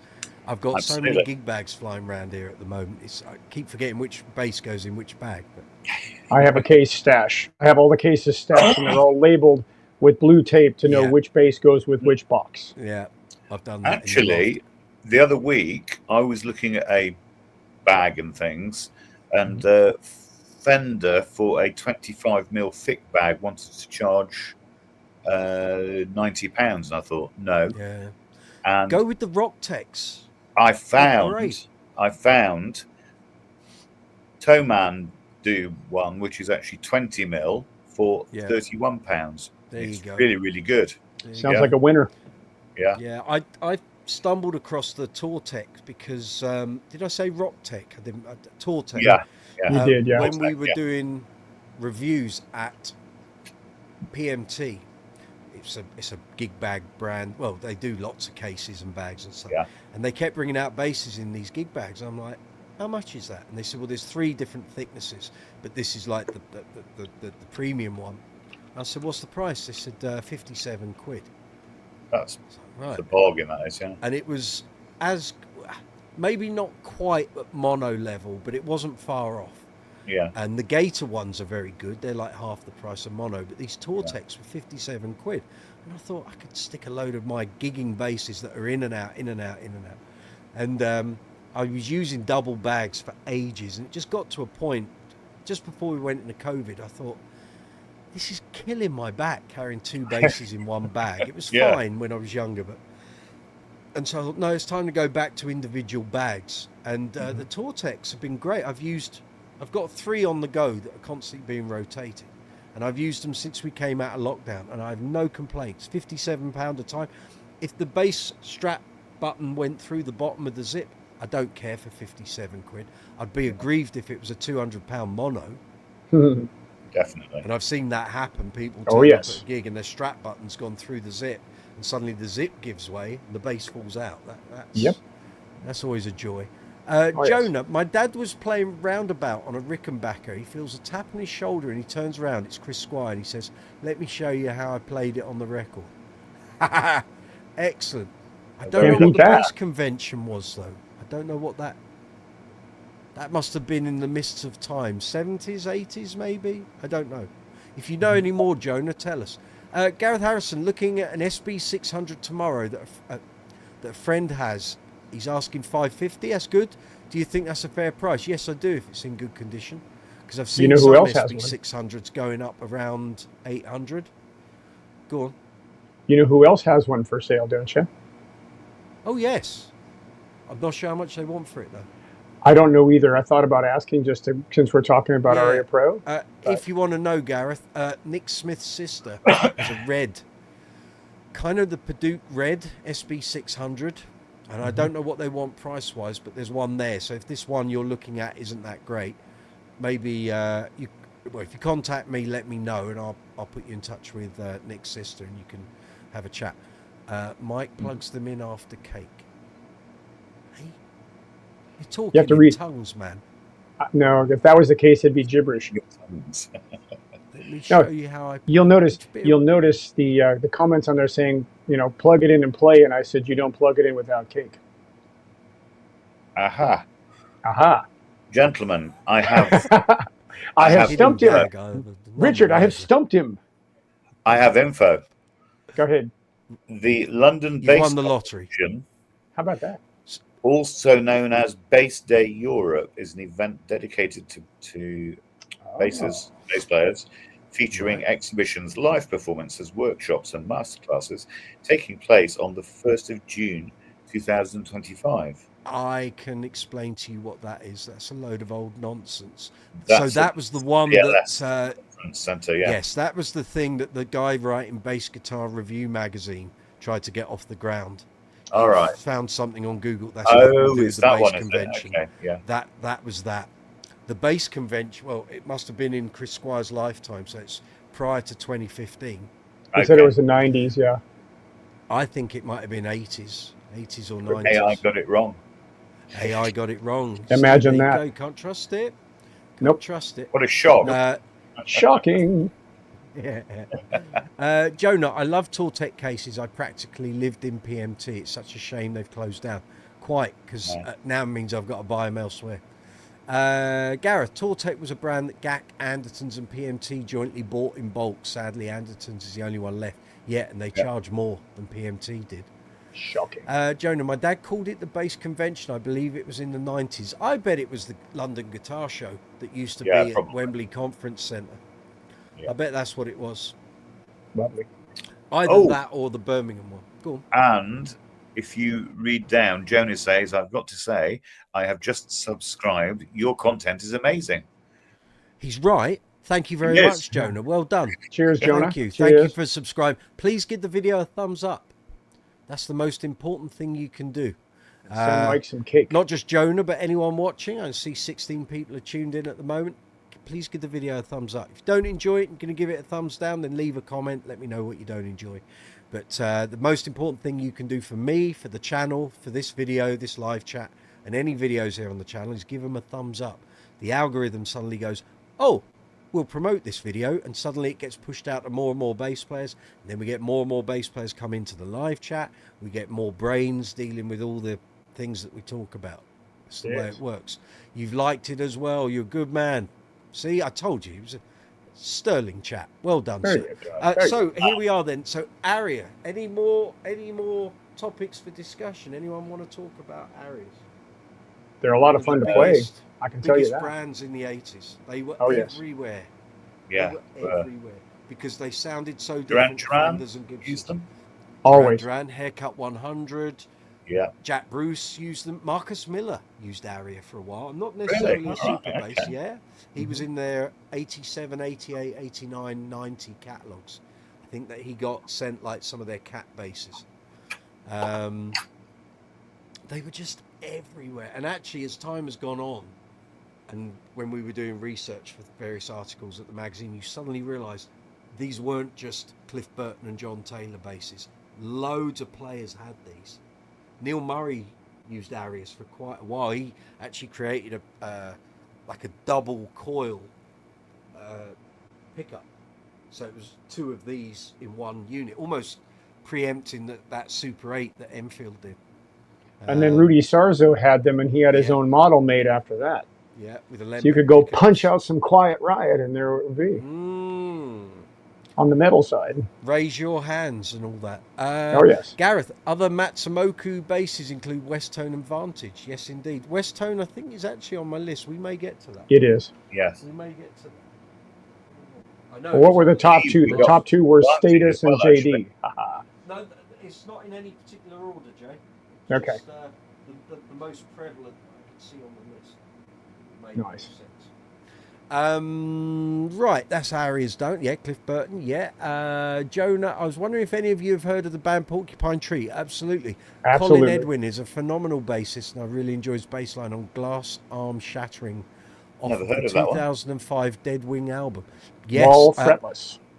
I've been in Colin's company once, and it was very briefly, I think at one of the bass shows. He sort of popped in as a punter and sort of went round and left. But I remember someone at the magazine was talking to him. Might have been Dave Marks. And I said hello, shook his hand, and had to get on with some work. But there we go. There you go. Right, next on the list, I'll give you the choices. You can pick one. We've got Jaydee, we've got Spector, Wal, Kubicki, Alembic, Steinberger, Warwick, and Ibanez. Well. Jamie. Yes. You're cool. I don't know why I'm even asking now. Well, let's go then. Let's go. Isn't it? Yeah, let's go. Let's do this. I'll get it out the rack. Hold on. Come along. Amuse yourselves. So, you know, I told him when I'm coming over that I'm going to put the screws into the bridge so he can play the ruddy thing. Yeah. Instead of, because he's like, you're poking the bear. And I'm like, no, I'm not poking the bear. I'm going to slap the mahogany. Come on, let's go. That's right. That's it. So I've been mucking with him just a little bit about it. Yeah. Oh, yes. Here we go. Well, you're trying to do the old trick of putting glue in the holes and matchsticks, is it, or cocktails? Well, it depends if you're trying to. If you're putting a screw into wood, you can use like a toothpick. Yeah. And you can kind of wedge it in, then break it off and put the screw in. But if it's a metal screw, I mean, you could do the glue trick, but you have to know which glue you're using to hold them in place. Yeah. I've done both. My Attitude bass, actually, I have glued the bridge screws so that way it doesn't move about and it doesn't rise and fall. It just sits. Yeah. So it's all good. And speaking of bridge screws. Oh, yes. And I can see a couple of messages there. Gareth wants to talk about Ibanez next. Ibanez, and Jonah says, have you listened to any of his new band's material, Orc? No, sir. I haven't. Not yet. I haven't. No. Not yet. So here we have a Jaydee, of course. Yes, we do. This is a Series 3. I think. How do we tell the year? The year starts. So what does this start with? Tell me the numbers. The eyes aren't what they were. 61522. It will either be an 86 or a 96, depending. I think it's an 86. Okay. So it looks, yeah. So here we go. So anyone doesn't know, these basically the bass marking made famous. Yep. And since we have those, everywhere, there's another one in pink. That's right. Funny that. What a surprise! What a surprise! I'd never have thought that. Well, this is so this is the 15th one. For this. Yeah. This is the 15th one. Ever. The 15th of yours. No. The 15th one that John Diggins made. Oh right. Okay. Yeah. Very nice. He had all the hooligan guitars and all the whatnot. This was the 15th bass that came out of the shop. Now the funny thing is, in the What Bass book, when they get to Jaydee's, the overriding comment on that is, and now you can play everything twice as fast. Well, I've played Jaydee's on several occasions, and that is not a characteristic I would necessarily equate with it. Okay, if you had light gauge strings on, right, a bit faster, but I've played basses that play better and easier than this. Yeah. So maybe back when they did that, the basses they were comparing it with, maybe it did play easier, quicker, and more comfortable. But I'm not convinced that's an overriding statement that has transcended the decades, frankly. Well, it's definitely kind of an interesting take, shall we say. Yes. Because let me just rattle these messages. Hold on. Go on. James Howard, Ibanez, yes, you have a few. We'll get to that shortly. Lee Bolton, not knowing much about Jaydee's, what's the difference in the series? That's your cue. I'm on it. Okay, so series 1, 2, and 3 are all different sized bodies. And you can tell the difference based on a couple of things. Number one, you can tell, obviously, pickup placement. The Series 1 has the pickup closer to the neck. The Series 2 has what he called the funk groove for getting underneath the strings to do the popping and pulls. And the 3 is the smallest of the 3 body shapes. And the distinguishing factor is that the 2 round tail pieces are close to the edge of the body towards the strap button. So you can tell by the shape of the body, the size of the body, and then the neck is commensurate. The neck shape and size will differ among the 3 as well. And then there's the Series 4 that nobody ever talks about, and it's a wee little one. Yeah. And there's also the Session. Yes. And the video. Or is that because of the pickups rather than the body? So the Session, the video, and I believe there's the Super Session. Those were some of the earliest ones he made. Some of them had pickups that are shaped like the Delanos. There were wooden covers that were oval shaped. There was a couple that had the tailpiece. The tailpieces were not round. They were hexagonal or octagonal. Seen those. Yep. And then for the King, there was an 8-string that had a lovely tailpiece that looked like a big crown. Okay, so to distinguish for Series 3, if you look, the tailpieces where the strings are setting, not the bridge, but the tailpieces are very close to the back end of the body. So that'll distinguish your Series 3. Plus the body shape is smaller. Like so. So that's a Series 3. I have a Series 3 fretless sitting here. I also have the big pink one I just showed you is actually a Series 1 body size. So yes. I'm doing that, moving so I've got some pictures I can use. Yeah. Right. And then you've got Calibas. Yes, which is a completely different monster entirely. And there are some variations on it. It is a kind of an obtuse, I don't know, obtuse is the word I would use for the body shape because it's rounded and squared at the same time. Then you have the controls are slightly different as opposed to having a snap switch, a 4-position switch. You have 3 push buttons that'll let you select the pickups. And then there's also the tailpiece. Instead of being the bridge with the round hello, it was long strip, each one. That's right. Single pop, each one. They also weighed a metric ton. And they were offered in 4, 5, and 6 string. They were more jazz bass styled pickups. although they were on a slant for the most part. I've seen a few straight ones. I've seen a few with humbuckers. And that is the model that John Diggins made to commemorate Mark's 40th birthday. Correct, which he still never has. used on a gig. He still has. He never used it on a gig. And the band have said to him, well, actually, up until the point he started using the Jaydees, get that bass out on a gig because it sounds amazing by all accounts. Yes, indeed. Got a couple of messages here. Lee Bolton, are they all active? Now, I don't think they are, because if they're custom models, you can specify that it's not active. You have a choice. So the original Roadies, the lesser model, isn't active, is it? So the Roadie is, there's 3 models. Actually, let me see, 1, 2, 3. There's 4 models technically of the Roadie. You have the Roadie 1, which is basically the single pickup at the bridge position. It's passive. You can also add the guts and make it active. Then you have the 2A and the 2. The 2 is just 2 pickups, volume, tone, and a toggle switch, passive. Then you have the 2A, which is the complete Supernatural Mark King electronics package, minus the XLR. There we go. There's your answer, Lee. Yes, Mark Palmer, Funky Hobbit, Evening Brooks's Bass Brothers and Sisters, 80s Basses. Yes, indeed. Checking out Doug Johns on the 80s Padula. I know him. Jacko Marcus Stanley and his own individual thing going on. I've heard of him. Yes, he's a friend of mine, actually. Doug Johns. He's a very much a Padula. No, not everyone. Just a few, because I get around, you know. Yeah. So the pink bases, pink beard is everywhere. Don't get onto the underwear, whatever you do. Jeffrey Boyle, good to see no you. No pants talk now. Exactly. Yes. Right. That's it. Frilly pink. Frilly pants. Funky. Yeah. Mark had a Calibas 4 made in the early 90s, which was a take on a GA24, which again is another model. That's George Anderson of Shack Attack's signature model. Very much. Now, Mark, let me ask you this. Was that the one that was done up in an amber stain? Because there were 2. There was a red one, short scale. The body wings were slightly adjusted to look like an Alembic. Is that the one you're referring to, or is it another one? Because I had what was called amber. Amber went through the original Shotfire, had a neck replacement with a Calibas neck put on it, and all the controls for a Calibas. But it was a GA24 that looked like an Alembic. I have pictures. You'll if be I need meeting him at Nick's Bash. There he is. Okay, Mark had both amber and red max. Thank you. That's what I was waiting for. So you had amber and red max. You were the bloke who had them made. Well done, chap. Well done. So yes, I had amber for a while. I don't know where it is now, but it's floating about somewhere here across the pond.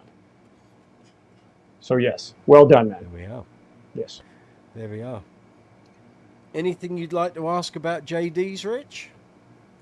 Not really. I think we covered it all previous weeks. You'll be seeing a blue one here in another 3 weeks or so. Yes, on the Friday before, yeah? The Sunday of, probably. He won't have it on the Friday. Oh, right. No, it'll be the Sunday of, but, you know, we're going to have a go. Any which way you look at it, we're going to have a go. Yeah, okay. Yeah. Not a problem. And while we're on the topic of Mr. Smith, obviously Yes. I need to announce, let's let me go into Facebook a second. So the draw for Nick's custom designed Grainger bass, which is now available. Which is beautiful. The tickets, really nice. The tickets for the raffle are 20 now quid. available to purchase at £20 a ticket. 20 quid. Electronically. So let me just go there. Here we go. And then I can post the link. So if anyone wants to buy a ticket, they can. No, it's not. Okay, Mark, there, I got you. Hang on. So while you're doing that, Mark said he did not have amber and red racks made. He was the second owner. Okay, fair enough. But amber made its way obviously across the pond, and I had it for a moment. So yes. Here we go. Right. Let me just copy this. So if any of you want to buy a ticket to buy this lovely Grainger Midas bass, It's lovely. here's the link. It is. £20 a Huge ticket. pleasure. It's Yeah. a cracking looking bass. It Can't sure wait to is. play it at some point. Messages here as the Calibas was a different bass. Yeah, I did not have. You were the second owner, right? Lee Bolton, what about the neck stability Have they got any better? That's a great Problem question. was there was a batch of wood, which Jamie will tell you more about in a moment. There was also the fact that during the mid 80s, from about 86 through to 88, there was some extra staff at Jaydee because they had to keep up with the workload. Everyone wanted Jaydees, of course, and they had some people there that weren't quite up to the task, is what I got relayed to me at one time. And there were basses leaving the workshop that were not up to par, which would account for the 86 I had, where the neck just did not stop moving ever. But Jamie can tell you more about this. So 1987 is a focal point for me because I've actually had 86s that were wonderful. And I played 88s that are spot on. But 87 was kind of that little window for me where you'd have the dodgy neck. And you'd have to constantly keep wrenching, keep it moving about. One thing I know that they did, that they kind of changed up a little bit, I think yours, the one you have over there, Mike, it has a primarily maple neck with the dark wood stringers, if I'm not mistaken, right? Yeah, just like that. Those are a lot more stable in that year and those years than the mahogany. The mahogany was the one that would constantly move, and it would be everybody be complaining. That's the nature of mahogany.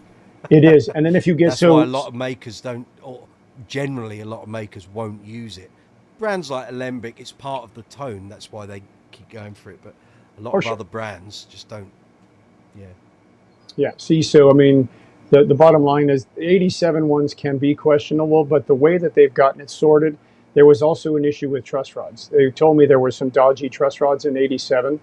So the easiest way to remedy is to just swap out the rod, and they begin to hold better after that. Of course, the other thing with mahogany is if everybody's playing 30 to 90s, if you know what I mean, okay, the 30 to 90s don't necessarily give it the option to hold tight because those strings are not very strong tension-wise. There's not a lot of metal. No, and so they don't do a pullback against the truss rod as well, so it kind of moves around a bit more. I've encountered this on a few that I had in the past. So I have a special gauge that I run that is quite level across the board. Mine don't move at all. And I'll have a moment once a year where the pressure in the air changes and it goes, oh, okay. So a quarter turn and it's back to normal. Got it. Yep. So hopefully that answers the question. So now just bear with me here. All right, here we go. Sorry, that link I put up for the raffle was basically gone into 3 messages. So let's just scrap that. All right. Let's just delete the comment. Yeah, delete that. I found a shorter link. I put the link in, it's gone across 3 messages within the live chat, which makes no sense. So let me. I see we're about to womble also. That's okay. I'll be getting to him. Another one. Oh, yes. There we go. Yeah, they're all out tonight. So this is the link for Nick Smith's bass if you want to buy a ticket. There you go. The free bass in Chicago '96 was the best there ever was. The next one says, Are we talking? Are we booting him out? Cheers, lad. Peace. Yeah. Bye. We have a moment.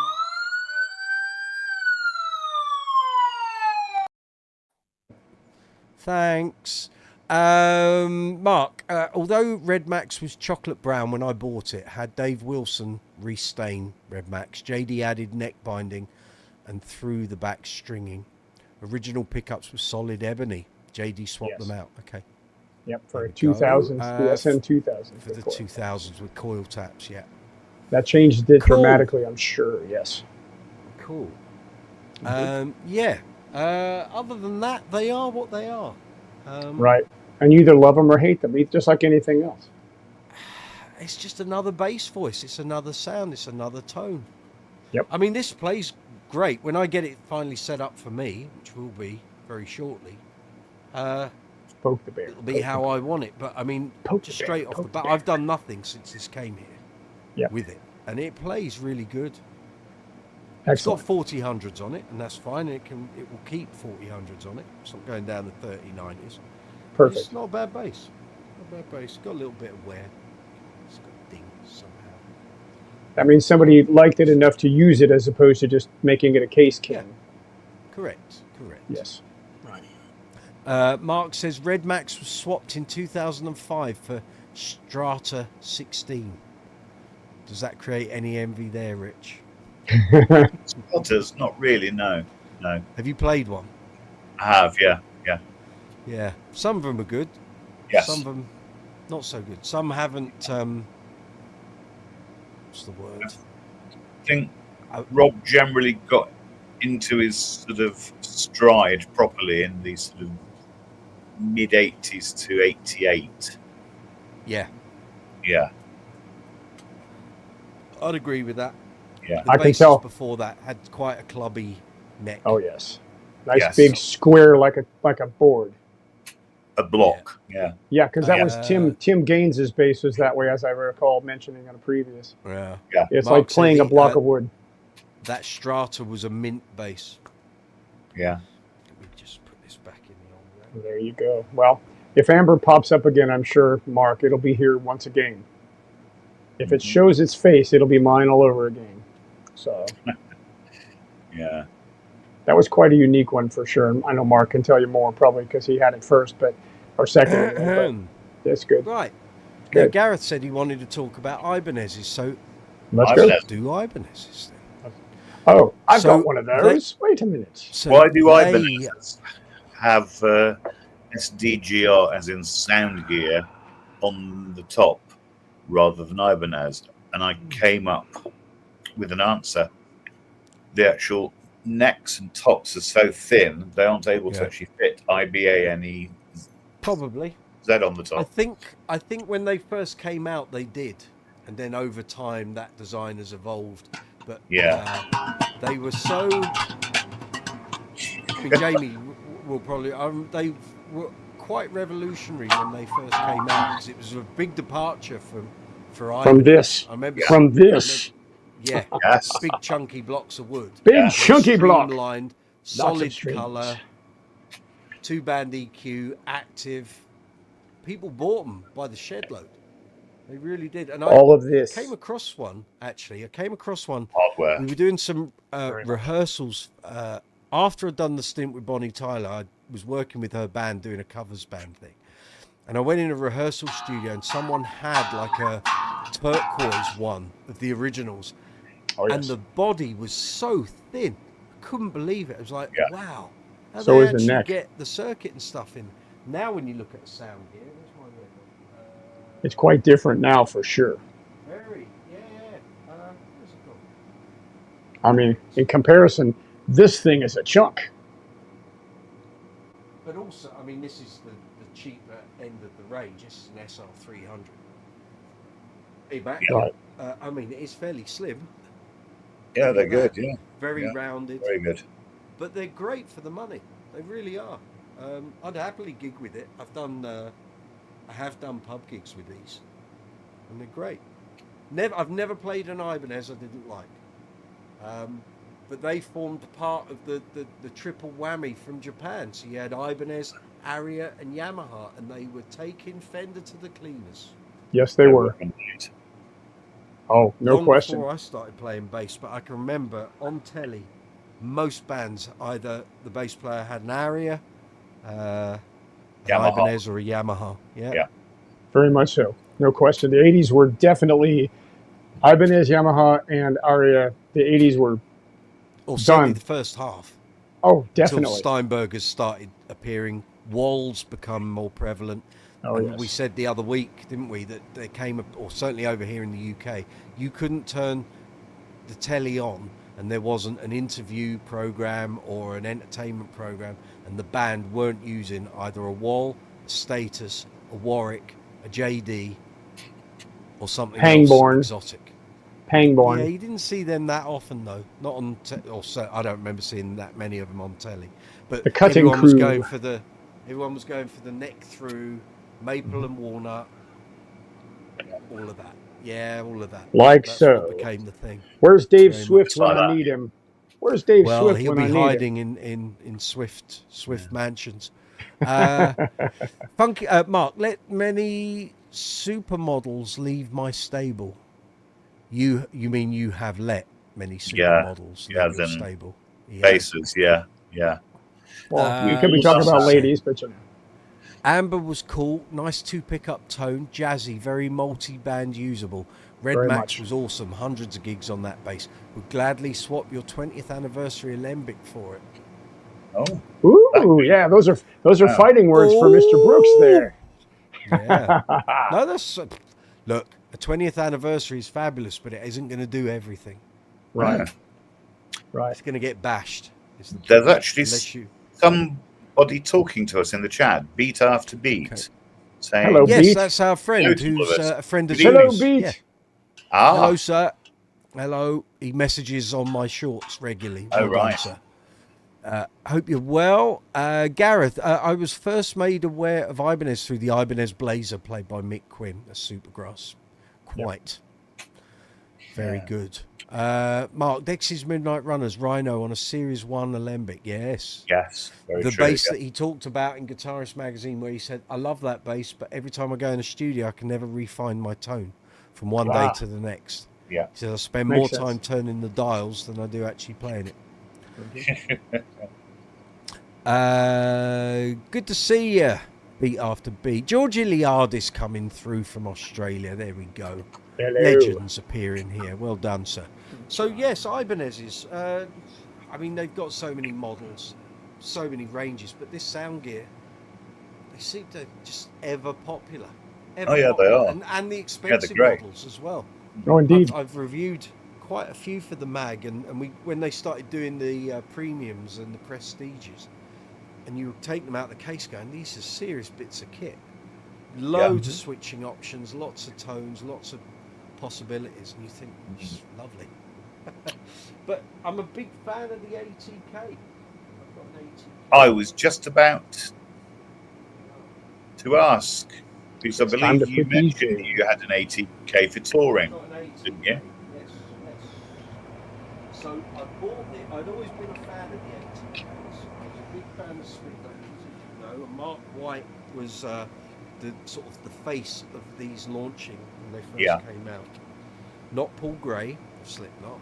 It was Mark White of Spin Doctors, because he had Stingray tones on the album, and they launched this, and he suddenly had a multicoloured one, and he was the face for it. So basically, Ibanez launched this to basically compete with Stingrays. So originally, it just had the one triple coil pickup in the bridge. It didn't have this extra one. So that would be an ATK 300. It's a triple coil. So you'd have a pickup selector, and you can go across various permutations of coils being turned on and off. It's amazing. It sounds amazing. It sounds just like a Stingray, but they weigh a ton, or at least this is a Korean one. The Japanese ones had lighter timbers. But so my story was I used to play them in shops, but I'd never bought one. And in 2014, we were coming back from the Middle East, and my empathy had gone walkabout. Literally every time we came back, it would go walkabout with security, and it wouldn't be on the flight. And then a couple of days later, no one knew where the base was, couldn't track it, didn't know where it was. A taxi would just turn up, plonk it on the doorstep. If there'd been no one here, could have gone. And I just got the hump. It was like, I'm not taking my nice bases there anymore, because it's just mad. I can't vouch that they're ever going to get back. So my plan for future trips, of which I only did 3 more, was to get a Jazz, probably a Mexican, and either put an active circuit in it, or I asked John East, would you put one of your circuits in a pedal board or a pedal box, a unit, that I can turn on and leave it on for the entirety of the gig and then turn it off at the end. He said, I've already done that for Dave Swift. I'll just make one for you. I said, oh, all right. So I'll come back to you in a couple of weeks. And then about 2 days later, I was on eBay just looking for a Jazz. And this ATK was there. And it was on auction, and it was about 50 quid. I thought, I'm going to add that to my watch list. And it ran out on the Sunday. And just as I'm watching it on the Sunday, and I get a thing come through from Nectar Points so which is a loyalty point scheme if you shop at Sainsbury's and other retailers, and it said if you spend up to £100 on eBay by such and such a date, we will give you 50% of the points back. I was like, that's all right. So I'm looking at this bass, it had gone up to like 55 quid, and I thought, it's only got 5 minutes left. It's 55 quid. Brand new. So basically a woman had bought one son a guitar in 2002, bought the other son a bass. They played it for about 6 weeks and then put the guitars in the loft. And there they stayed until 2014. This woman was clearing out her loft. So I'm watching this bass and it's like, it's not going up. It's 55 quid. Down to 2 minutes. And I'm like, no, sure, someone's going to bid on it. Now, I knew ATKs never really sold for much more than about 200 quid second hand. I'm watching it and it's still not budging. No one's bidding on it. I'm like, something's not right here. Why isn't that going? So it gets to within 30 seconds and it's gone up to 70 quid. I'm like, right, here we go. It's going to be like this sudden cascade of bids. Get to 20 seconds and it's at 80 quid. And I'm like, I might get this for less than 100 quid here. Watching it, and I put in my bid. I think I put in like £121.75 and I won it. And I got it for 103 quid. But it wasn't 103 quid. Because I used £100 of nectar points to buy it and got £50 worth of nectar points back. In effect, it cost me 3 quid on my credit card. And I took it. I took this to do my trips in 2015 and not 2016, but the 2 trips that I then did the following year. So it's Korean, weighs a ton, strung. It can be strung through the back. 5-bolt neck, sturdy as anything. If someone wanted to come on stage and have a fight, they would lose. This thing crack your head open. Oh yes. So triple coil pickup, 3-band EQ, switching options aplenty, and an extra pickup in the neck. It sounds amazing, and it's a bargain. They do. So if ever you see an ATK for £200 or less, just buy it. You won't get a better bass for the money, and it just plays itself.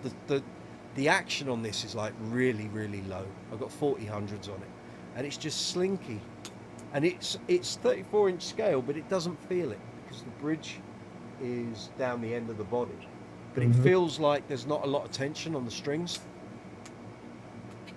Feels quite baggy, actually, quite supple, but it's lovely to play. On a gig, it just plays itself. Even better. So they're just great. So they do come up occasionally, but the bass that costs 3 quid.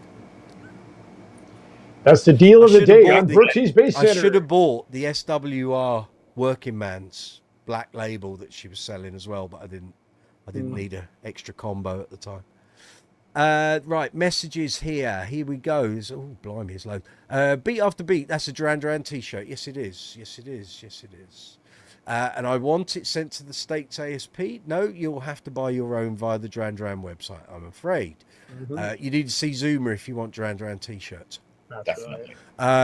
Mark, tasty basses in Australian bass shops and some great bands. More recently, the HSCC. Hey, people are talking like cryptically tonight. I don't know what you're saying. Say it properly. Yeah, I'm a simple man. don't stew my brain. Let's see. Something about complete HSBC. Cake. That's a bank. Some great band. More recently, the HSCC. Something about cupcakes on the end. Sprinkles in cupcakes. What? No idea. Right, you need to find Red Max again. Yeah. Gareth, the Yes. ATKs I've played are boat anchors. This is one. But it plays great on the gig, and it's not overly long. It feels like a medium scale bass. James Howard, you've got the EDC 710s, which are hard to find now with the Luthite body. Keep hold of those. Yes. Beat after beat. I'm going to be doing Duran Duran album reviews on your channel. Excellent. Called Once a Duranie, Always a Duranie. You do that. I'll give you a little heads up, beat after beat. So I'm sure you're aware of Durandi, which is a guy called Andrew Golub over on the West Coast, I think. And he writes the books, he did The Beautiful Colours, which was the book of all the poster art, and he did there was an album. Oh God, hold on, let me fire up eBay because I was watching a copy of one of his books. He's only done like 2 or 3. Just bear me a minute. Where is it? Come on, where's that book? It was there. No, it's not that one. The Music Between Us, which is a concert ads hardcover with insert. He's written that and the Beautiful Colours book. So I have written the foreword for his next book, which is a book entirely devoted to John Taylor. He approached the magazine back in, oh my God, 2021, 2022, and asked someone from Bass Player to write the foreword for his book, and I got the gig. So that book is going to be out relatively soon, because he contacted me about 6 weeks ago to say, how do you want your name presented on the foreword? And so we've dealt with that. So that'll be coming out very soon. I'm waiting to get my copy. I'm sure it'll be great because he doesn't do half measures.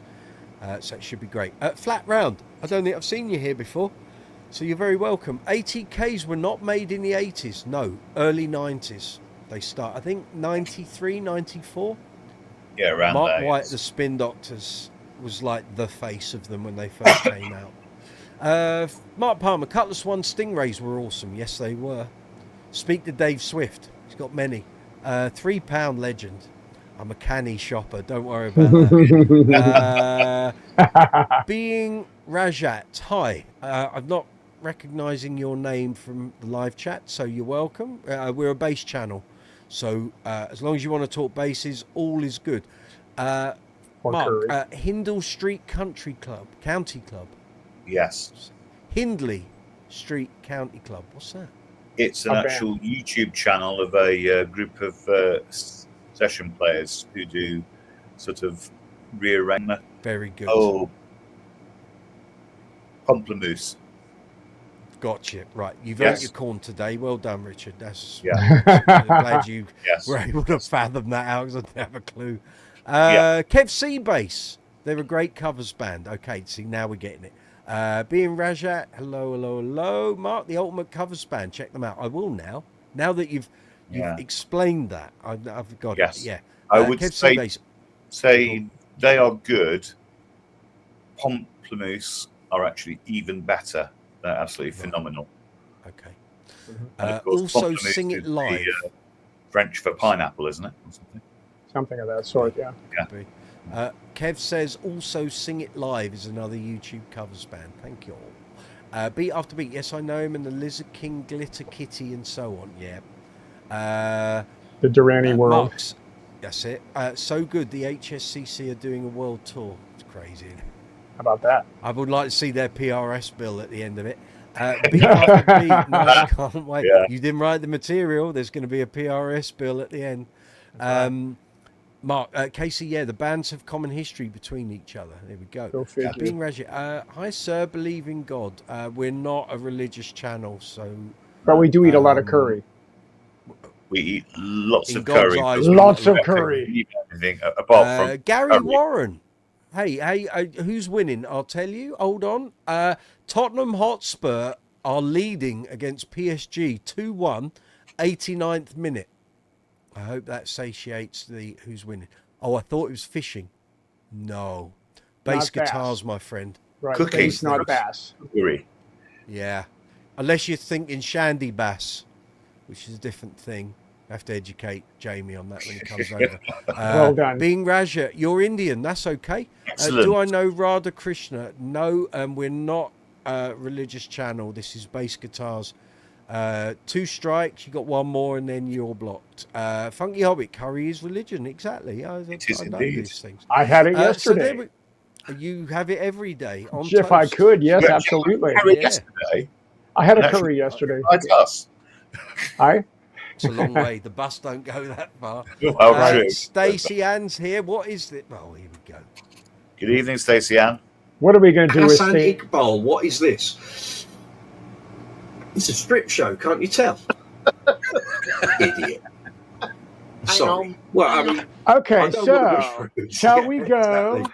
Yeah, I know where that's been. Thanks, That's Hassan. right. This is a bass channel. I know you've probably come in off of a short feed, a vertical live stream feed. We're talking bass guitars, my friend. Bass guitars, bass amps, bass effects. We're all bass players. If you want to join in the conversation, feel free. If you're here for cooking, we're not doing that. That's next week. So yeah. Yeah. And You there ask it questions goes. like that, Stacey, and that's the reply you're going to get. Yes, beat after indeed. beat, Duran Duran, New Religion, well said, sir. So there we go. Where am yeah, she knew what she was doing. Loaded Of question, course wasn't she it? did. Beat after beat. Love that bass from that song. Correct. Me too. So we're talking the greatest basses of the 80s. We drew up, well, if you tuned in last week, you got 3.5 hours of 5 men writing a list, which Absolutely. was riveting stuff. Well, it must have been. We got 1,300 views. So Of course, yes. I decided to intelligently pull out maybe the Unbelievable, biggest isn't it? culprits. Biggest Yeah. culprits. This is, of course, an absolutely prime thing telling us how, of course, bad TV is nowadays, you see. Oh, yes. People Because, of course, tune in to watch 1,300 us people write a list. tuned in. But the thing is, if I went into the analytics, it was getting bigger and bigger as we carried on. And I'm like, what is going on here? And the live chat wasn't meant to be us writing a list. It was meant to be we're doing what we're doing this week. But it just snowballed. And it was like, well, let's be thorough. I'm nothing. And we if were not certainly thorough. thorough. We were We were. thorough. 140 Certainly. we ended up with. Most definitely thorough. And worryingly, the day after, I was still getting messages coming in to the Brooks's Bass Corner Gmail going, you missed out a brand. There's this one. There's that one. And it was like, no, we've stopped. It's just stop. No more. It's overkill. Yes, but we had anyway, to put the switch on it. that's it. So we've got... you've got 6 more to go, and we can do some more next week. So this is just the 10 most prevalent 80s bass brands that were visible. So we got Spector, Wal, Kubicki, Alembic, Steinberger, and Warwick. Well, Warwick. go right There on. we go. On you go then. Off you go then. Germany time. Yes. Yeah. So I first became aware of Warwick, bearing in mind I didn't start playing till 87, didn't really start going out to the shops till 88. My first encounter of Warwick was, and I've referred to this gentleman on many occasions, my good friend Gary Piers Banton, who was at school with me, 2 years older than me, known as Spector Bassman on social media. So we were at school together. He was like the light 2 years above me at school. That's what I want to do, be a bass player. We did a concert at the end of the school year in 88. So as I finished my GCSEs, Gary had get it right, I think he had a Seymour Duncan bass combo, and on it he put a Warwick sticker. So Warwick had been around since about 84, 85. And they were suddenly being seen everywhere. I remember in 87 seeing David Levy at the Prince's Trust gala gig. Everyone knows that for Mark and Mike Lindup being there in Go West. Of course. David Levy was the bass player for Alison Moyet. He had a 4-string thumb. You were seeing him on the telly all the time. Wet, wet, wet. Guy was always playing a Status or a Warwick. They were just starting to appear everywhere. So my mate Gary had this sticker, and I said, "What's that all about?" And he said, "Oh, these are the best basses," which is now highly hilarious because he hates Warwicks and he's a big Spector guy, yeah. But in the summer of 88, he was all, I want to buy a Warwick, and I'm going to buy a Warwick Streamer, and I'm going to And then I went out in the summer of 88, and I was getting my feet wet in basses, going and playing them in shops, seeing what all the brands were.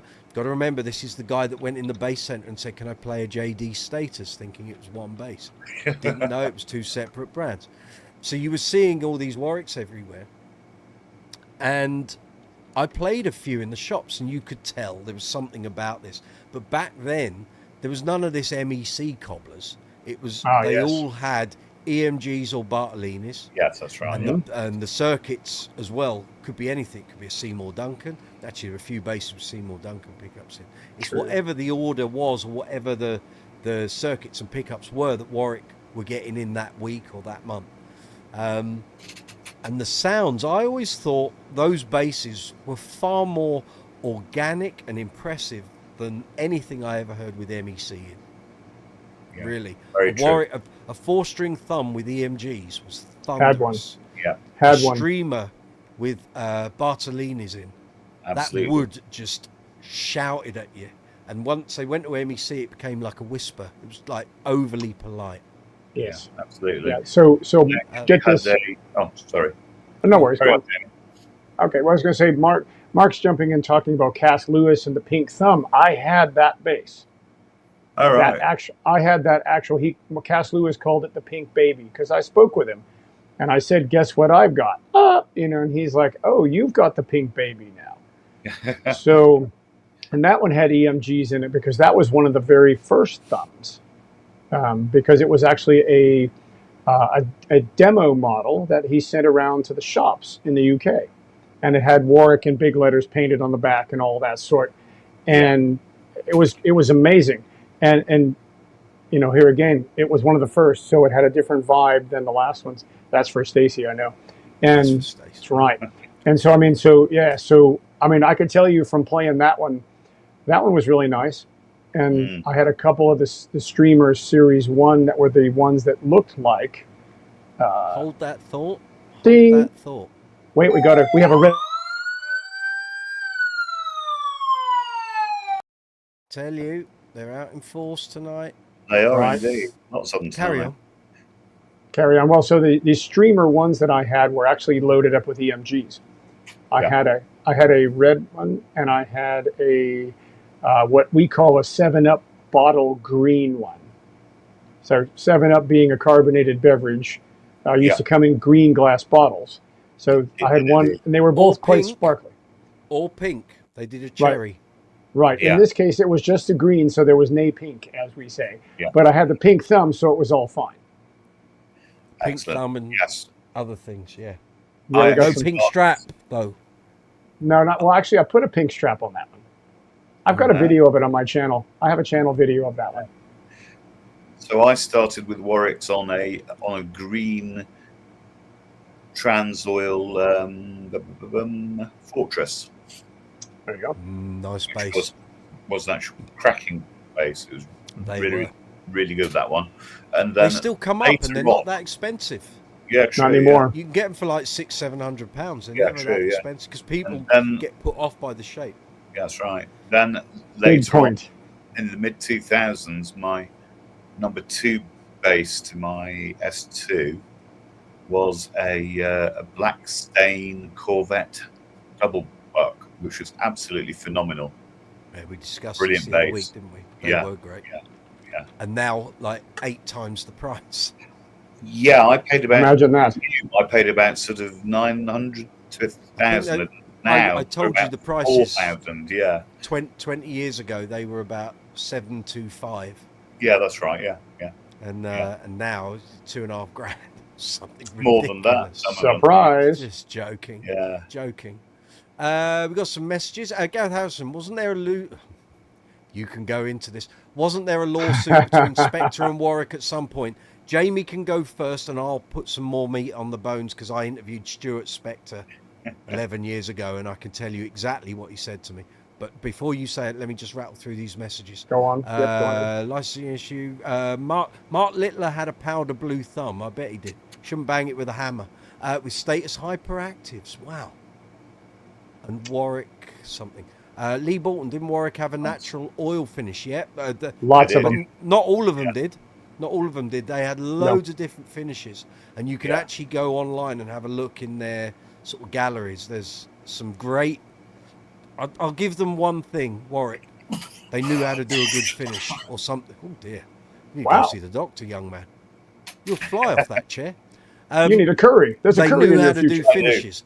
They couldn't make the Bootsy Collins bass balance, but they knew some good finishes. Right, you do your bit about the Spector Warwick lawsuit, and then I'll fill in some gaps at the end. I'll just give it to you brief. So really, they had licensed them to be... Spector had licensed the design from Ned Steinberger to be made across the pond in Germany. And the original ones were actually almost identical. And then when they got into it, they started to speak Even about the headstock was identical. Absolutely. Oh yes, I had one actually. So they were almost dead on except for the preamp, because the Spector uses the HasLab, and the Warwick version was using EMG Bartolini and all that.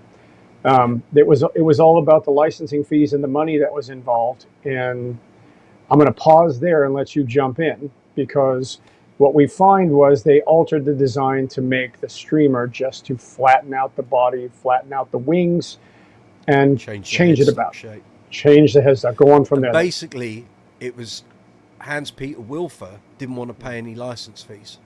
Imagine that. So he could have kept it as it was if he'd paid the money, and Right. he didn't. So let me just call up my interview text with Stuart, because some of it I included in the interview that was printed and some I didn't. Because of legal issues. So let me just see. Let me just call this up, because then I'm talking exactly as it was relayed to me. So interviews, Stuart Spector. So this was from an interview I did with Stuart in December 2014. So let's talk about that there. Simple. I think, hang on, I'm just looking, because I've transcribed it. I've got to get the right date. So I've got like 6 versions here. So my question to him originally was,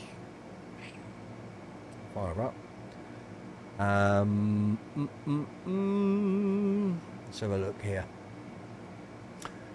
Right, so when I went to New York, I had these questions. So I said, at the annual NAMM show in '85, Stuart Spector became aware that a new German-based company was producing exact copies of his now famous Spector NS bass. Spector, along with Ned Steinberger, confronted Hans-Peter Wilfer, and he agreed to pay a licensing fee to both Spector guitars and Ned Steinberger in return for being able to continue to produce the streamer without legal action. Yep. Shortly after this agreement was reached, Spector sold to Kramer Guitars. That's when it all started. This crap hit the fan. The new owners had no interest in what in the sound. What's coming and going? Oh no, it's good. Go on. Oh, okay. Was my sound going? No, you're just fine. Oh, okay. The new owners, Kramer, had no interest in pursuing Warwick to enforce the licensing agreement, so Warwick continued to make the streamer without any consequence. So partly it's Kramer's fault. They should have chased this. It's also noted from several sources that Warwick never paid any of the agreed fees. So in 1990, Kramer became insolvent and filed for bankruptcy. And I think I've taken this from Wikipedia maybe. In the wake of their financial failure, Stuart Spector formed Stuart Spector Design, and in 1993, in 97, after a lengthy court battle, Stuart Spector bought back the trademark and copyright to Spector and threatened to sue Warwick to enforce the 85 license agreement. So basically then chasing 12 years plus of outstanding licensing fees that he hadn't paid. Facing new legal action from Spector, Warwick changed many of the design elements of the streamer body to make it less like the NS bass. The pending litigation was eventually dropped because the new streamer design was no longer an exact copy of the NS bass. That's it. So let me get into... So that's my notes there. Okay, so that's the questions. Right, if I go into my list of what I wrote up, let me just see what his replies to some of this were. And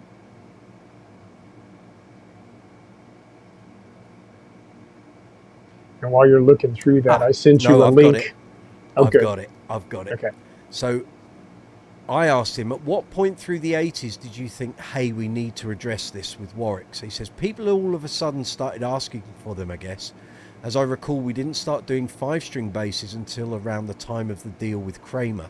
So late 85, early 86. It was a process of trying things. Years ago, one of the first NAMM shows I went to across the aisle from us was GHS Strings. And one of the guys manning the booth was Dave Holden, whose father was one of the founders. He was the H in GHS. And I said, Dave, if you're going to make new strings, how... oh, no, sorry. No, I thought that.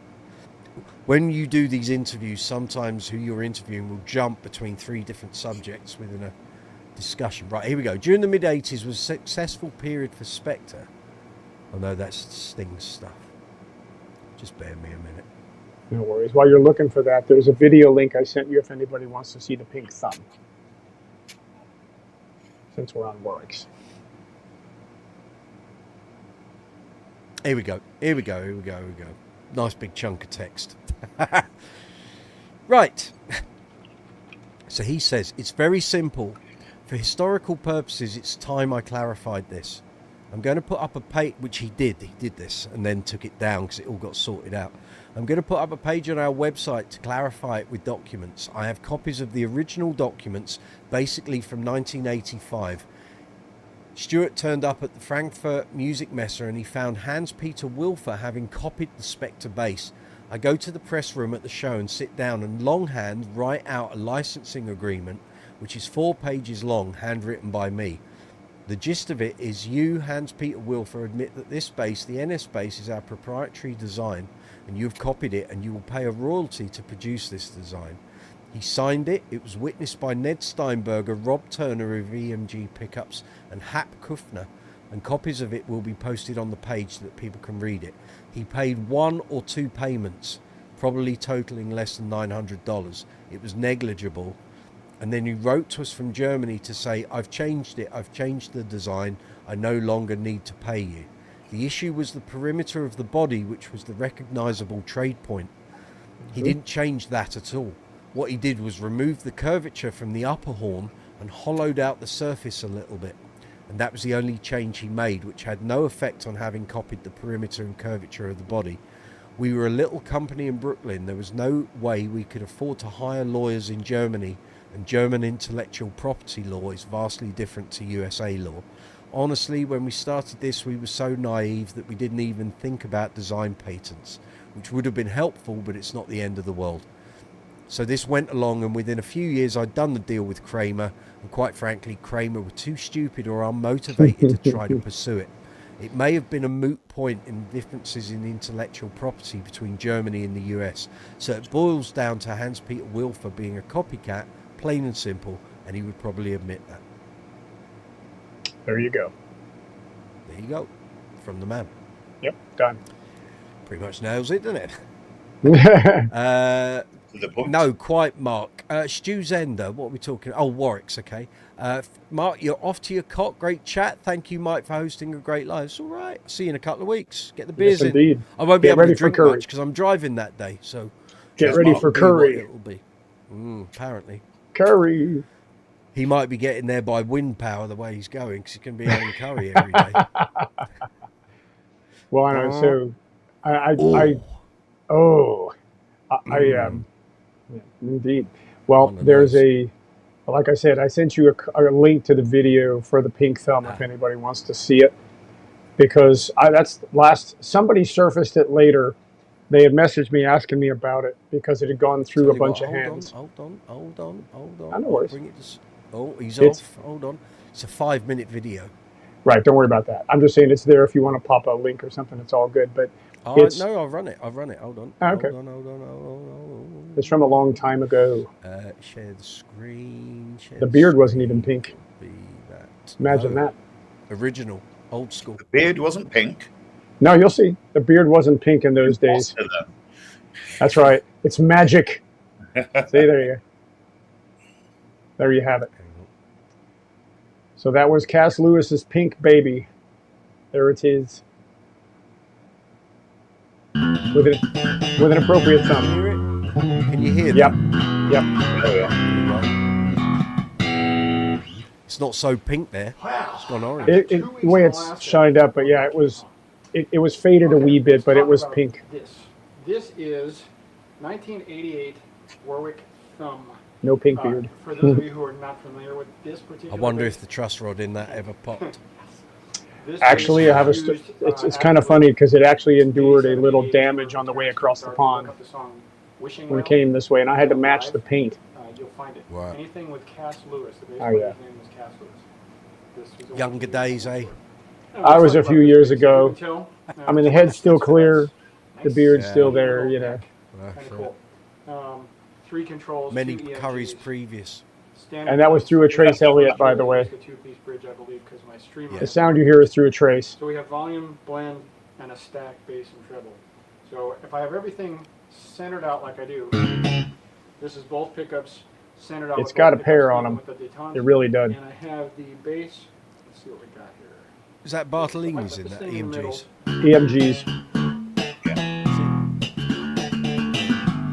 You could pick up a load of more recent Warwicks, they ain't gonna sound like that. I know. Pretty good. Again, amp-wise, it's the Trace 210 combo, everything's flat. There you go. But It's that's a what they Trace. sounded like back then. They were such a force to be reckoned with. It was a sound no one else was doing. Spectres didn't sound like that. And you couldn't get Spectres easily over here in the UK. They were very Came into expensive to get the them. bass centre. Yeah. They were quite expensive to get Spectres here back in the day, even the Kramer ones. Yeah. Because I've had a few of those over the years. Still getting used to this one. Just got it back, as many of you know. But you see, that bass back then would have cost you £2,000. Oh, It easily. wasn't Because out of the damage to realms. shipping, I had to Okay, have it was repaired. 88, but it wasn't out of the realms of possibility. You could go into the bass centre with a record deal and pick one of them up. Yeah, well, when I told Cass Lewis that I had it, he was tickled to death that I had it because he never knew where it went. Was he tickled pink? He was tickled pink. Oh, look There at we that. go. Tip your server, ladies and gentlemen. I He'll be hang here all on week. here all week. This is Yes. the old Give that style. man a pint and give him a tip. So as you can That's see, it. this I'm a one's matinee Spector idol. serial number I don't do hidden much in the underneath evenings the either. Warwick Woohoo. logo. There you go. Actually, Stu Milne, he's asking you, it's down Jamie, here what and strings do takes you care of the use? battery box and That's a great question. So these days I use Kalium strings because they're tension balanced. also They're shallow nickels. strap box and I don't honestly remember what was on that one. It probably at the time was Slinkies or something of that sort. So let's go front pickup. I think those would have been Well, there's Slinkies. no silks on the headstock windings, so Yeah, that'd be Slinkies for that one. Sounds, Yeah. Yeah, kinda sounds for that like tune. But now I use Kaliums because I have them custom gauge for me. Had a nice sound to it, you know. Oh, yeah. very Okay, nice. so Really for the nice. back pickup, But that was what attracted people to it. And within 3 years of that, 91, it was all MEC. And Oh I yeah. remember- And I think in the bass centre they had one there that had EMGs, one with Bartolini's, one with MEC. Played all three, and I went, that MEC stuff's crap. this sounds it is Lo and crap. behold, that's what they ended up doing for years and years and years.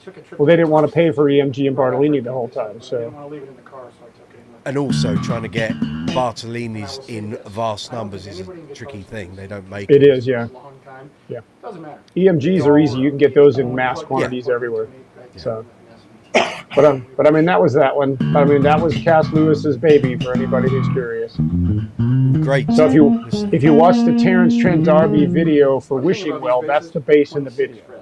So the Yeah. usual, Oddly enough, Hans Peter told me later that that one was simply given to the music shops in the UK as a demo, kind of hard. and it suddenly disappeared at one point. Because I told him that I had it all these years later, and he's like, he hoped I had great fun with it. I'm like, whatever, okay. So yeah,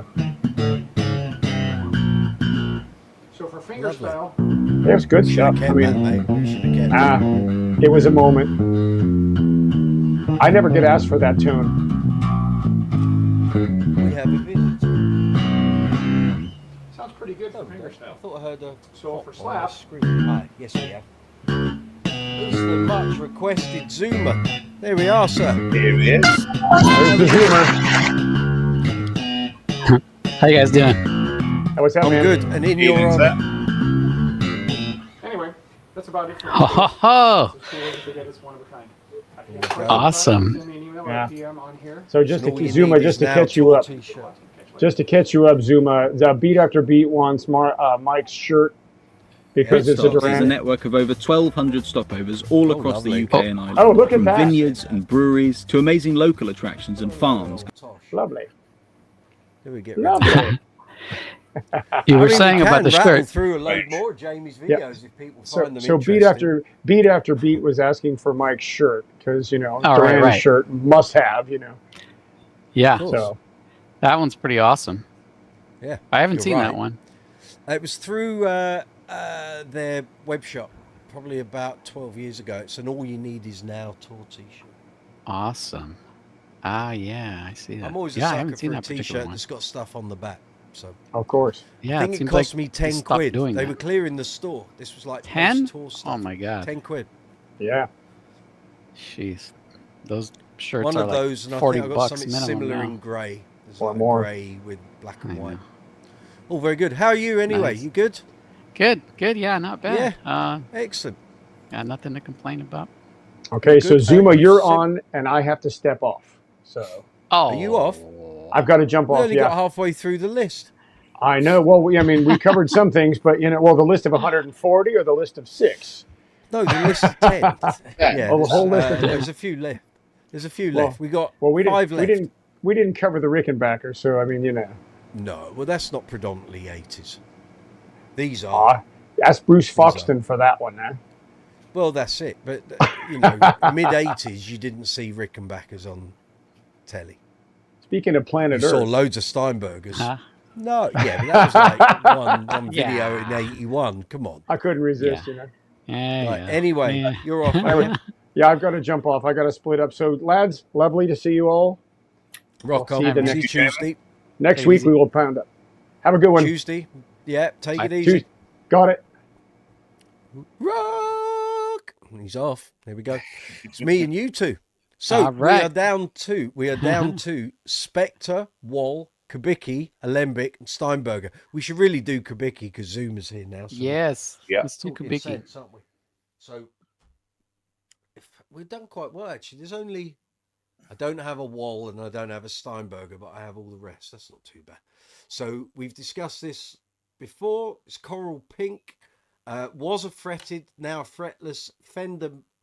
Right. Say Fender made. It was in the period where these basses were now being made by Fender, but I think Phil Kubicki made this because it's still got the 6 Oh, that one still has a Preset. 6. Okay. selector switch. This has still got a 6. So off, 1 active, 2 active, Right. first passive, second passive, third passive. Third passive, exactly. And serial number 1571, July 1989. So I do Very have an nice. email from Carla being Phil's ex-wife, and she has the breakdown for all the serial numbers and when the licensing all swapped over. Now I can recall that to you because people get confused with this, and there All right. are some old Yahoo groups which I used to follow 24 years ago, and they got the dates are wrong. The serial numbers and the dates are wrong. So let me just call up that email, Okay. and I will. While From you pull the- that up, Yeah.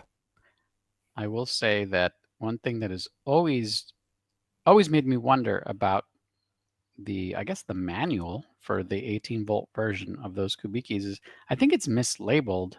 I think we Yes. maybe this is out there, but once you get off of the off position and you're in that first position, the manual says Mid boost. mid boost, and then the second position it says flat. There's no way that second position No. is flat. It's like they've got them the wrong way round, and Yeah. the mid boost is not a mid boost. It's not a bass mid-boost. boost.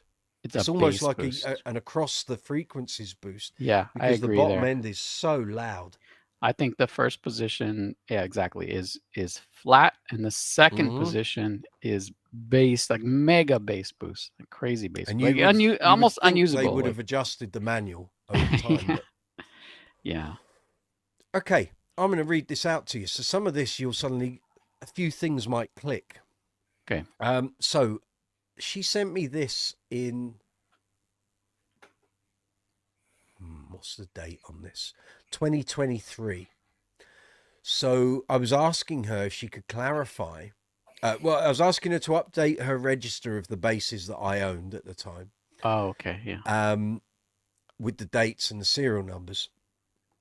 So I said, is there any more info you can give me on this? So she says, I'm looking at the links you sent and I'm assuming you're thinking there's a date inaccuracy. So I'd sent her the Yahoo group Oh, right. links I remember that the Yahoo dated group. back to the early Yeah. 2000. There was a guy called John on there who became sort of like a walking repository of all Encyclopedia, this yeah. stuff. Yeah.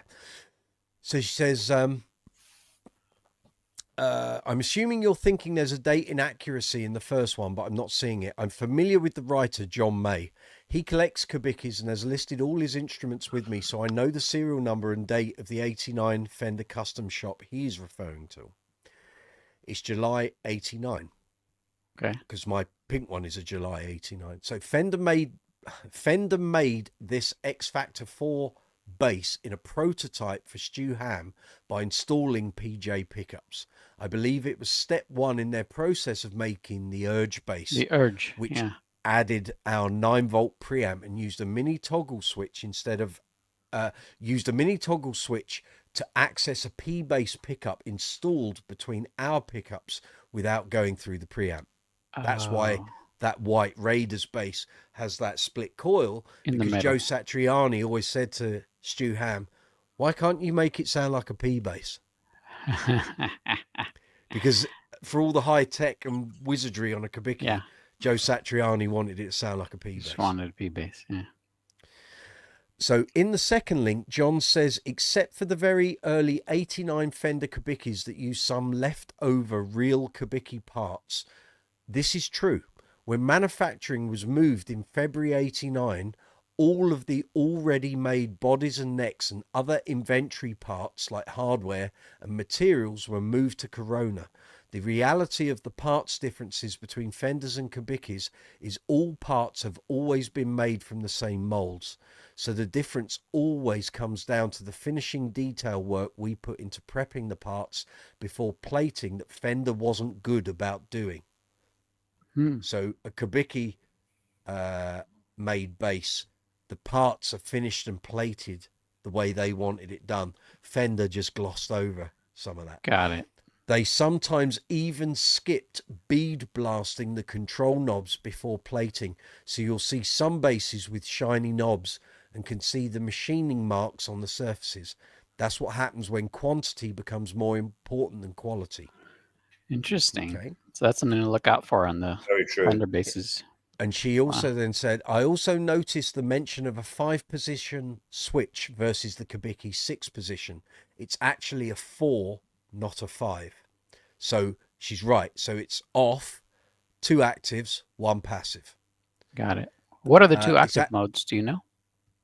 Same as we've got. Oh, the same as the ones. Okay. Same as we've got on the 6. The only difference is on the one that's got the 4, you've got a mid trim pot on the circuit board, which those of us with 6-position switches don't have. Yeah. And I've always said a Kubicki with a mid EQ would be like gold dust to me. Yeah. But she said it's actually a 4, not a 5, and both preamps are Kubickis. The 4-position operated with 1 9-volt battery and the 6-position with 2 9-volt batteries. Hence, they are called 9-volt and 18-volt preamps. No shit. We made the 9-volt to be used in the more economical key factor 4 and 5-string basses Fender was supposed to put into production, but they never did. Instead, they suddenly decided to use the preamp in the X Factors without asking us first. They also started putting them in the Jazz Plus, which I've got here. Which you have. Yeah. 40th Anniversary P, which is a quilted maple top in amber. I've seen those. The Urge Bass 1 and a few other basses, and continued using it without our knowledge even after the license agreement was terminated. We stopped it when we realized what was happening, but I don't know how many there are out there. I don't really know what the serial number of the first X Factor that shipped with the 9-volt is, but the sleuth in me knows it was sometime in January 90. From emails received from the owners, I know that number 1992 from January 90 had the 18-volt, and 2047 from January 90 had the 9-volt. So was the serial 2000-0190 the switch? That sounds pretty reasonable. And then in the third link that I sent her, the back plate info is generally correct, but I don't know how it helps date your bass, since not even I know when each ended and the next began. As with most things, there's usually the exception to the rule. For example, when the bridge tuner patent was issued and new plates with the number on them were delivered, of course, Final Assembly immediately started using them. They are expensive parts, though, and when I found out many months later, I made them use up the inventory. So there's crossover of the back plates and the bridge plates. Because if you look on some of the basses, it includes the patent number. Yeah, some of them it doesn't. Yeah, It'll say patent applied for, pending. Yeah. And also, serial numbers given are not exactly correct, but Phil is actually responsible for the errors. John called him for the info, and since I keep the register, it wasn't immediately available to him to look up. So he just gave him the info to the best of his recollection, not thinking it really mattered to be exact. Crazy, Phil. As you know, we've both always felt the date is a better indicator anyway. I don't think it's worth saying anything to correct these numbers because we know there is overlap anyway. We have no way of knowing Fender really started where we left off. And as you now know, we started up again at 3050, but they weren't truthful about where they left off. I can't really say they lied because the person that gave me the information may not have thought he had good information, just as Phil did. There we go. Crazy. On the EQ note, or the two active positions, I just want to let you know that in case you haven't seen it, there's a really detailed website out there where a guy really liked the active positions of the 9-volt. He found them more useful. So he actually figured out what capacitors to change in the preamp so that the 18-volt version had a more useful second position when it so that crazy bass boost one is more usable. So it's out there if you are. And most of us just want the John Taylor tone. You can't have it because they're totally based on those pickups that he had. Which in that very first bass, the white one, the super hot one, and the black one. You can't have those pickups. They were. I thought the black one was the only one with the super hot pickups. I don't know, but I remember asking Phil. God, we must be talking like 1992, 93. I said, why don't mine? Well, no, I only had the one at the time. I said, why doesn't mine sound like his tone? I said, I just can't get that tone. He said, because it's the way we built it. It's what we included in the electronics, and it was still a prototype bass. Both of them. Both of them prototypes. Wow. They hadn't gone into full production for public consumption at that point. Yeah. What was the white one? The one they later made the big thing bass, or the big bass, or what was it called? Remember, it had like a. No, I think that was a second. I think that was another a different bass. one? I think it was another one in its own. Yeah, because that one did go to auction. About it being painted. Yeah, and the black one went up. I've actually got a link for. I saw that one too. Sold. Yeah, dang it. Yeah.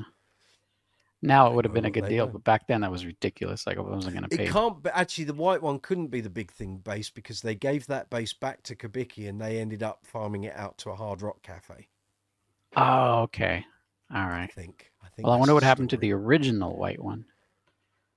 That was the original one. Oh, it was. Oh, okay. He gave it back to them. Okay. So, and again, I don't know when he did that. Maybe when he's kind of stopped using them, which is dark. I don't know why he didn't keep it, but he clearly, he's one of those guys. You know, he just gives stuff away, and he's not intrinsically embedded in an instrument. He just just use it. You know, just use it. It's not important. Yeah, just a tool. It is important. Why didn't you keep it? I think so, but yeah. So that was that. So, so Kubicki's, you got any questions, Rich? Because we've never really spoken about this. Anything you'd like to know about them? I can honestly say I've actually played a couple a long time ago. The most ergonomic bass I've ever played. Yeah, that is very true. So comfortable. And if I show you the back, so people always look at it and go, it's a weird old shape. Yeah, but it's method in the madness. Ergonomically, it balances perfectly. Yeah. Sculpted to play. Really comfortable. No neck dive, no nothing. This contouring here. Yeah. When you put your hand over, it's perfect. Yeah. Just balanced great. She's actually My ideal one, I would love one without the D-tube. jazzish, isn't it? 4-inch. Well, yeah, he kind of wanted it to have jazz tones. Yeah. But what he was trying to do was to replicate a graphite neck in wood. Yes. So you got 36 laminates of maple here. And the idea was to create this rigid neck. Sandwich. Yeah. Yeah, and to approximate the sound of graphite with a Yeah. phenolic fingerboard, he went for ebony. Yeah. Can you get in close enough so that Rich could see that? Because it's just a tiny bunch of tiny That's little incredible, lines. isn't it? Yeah. Yeah. Yeah.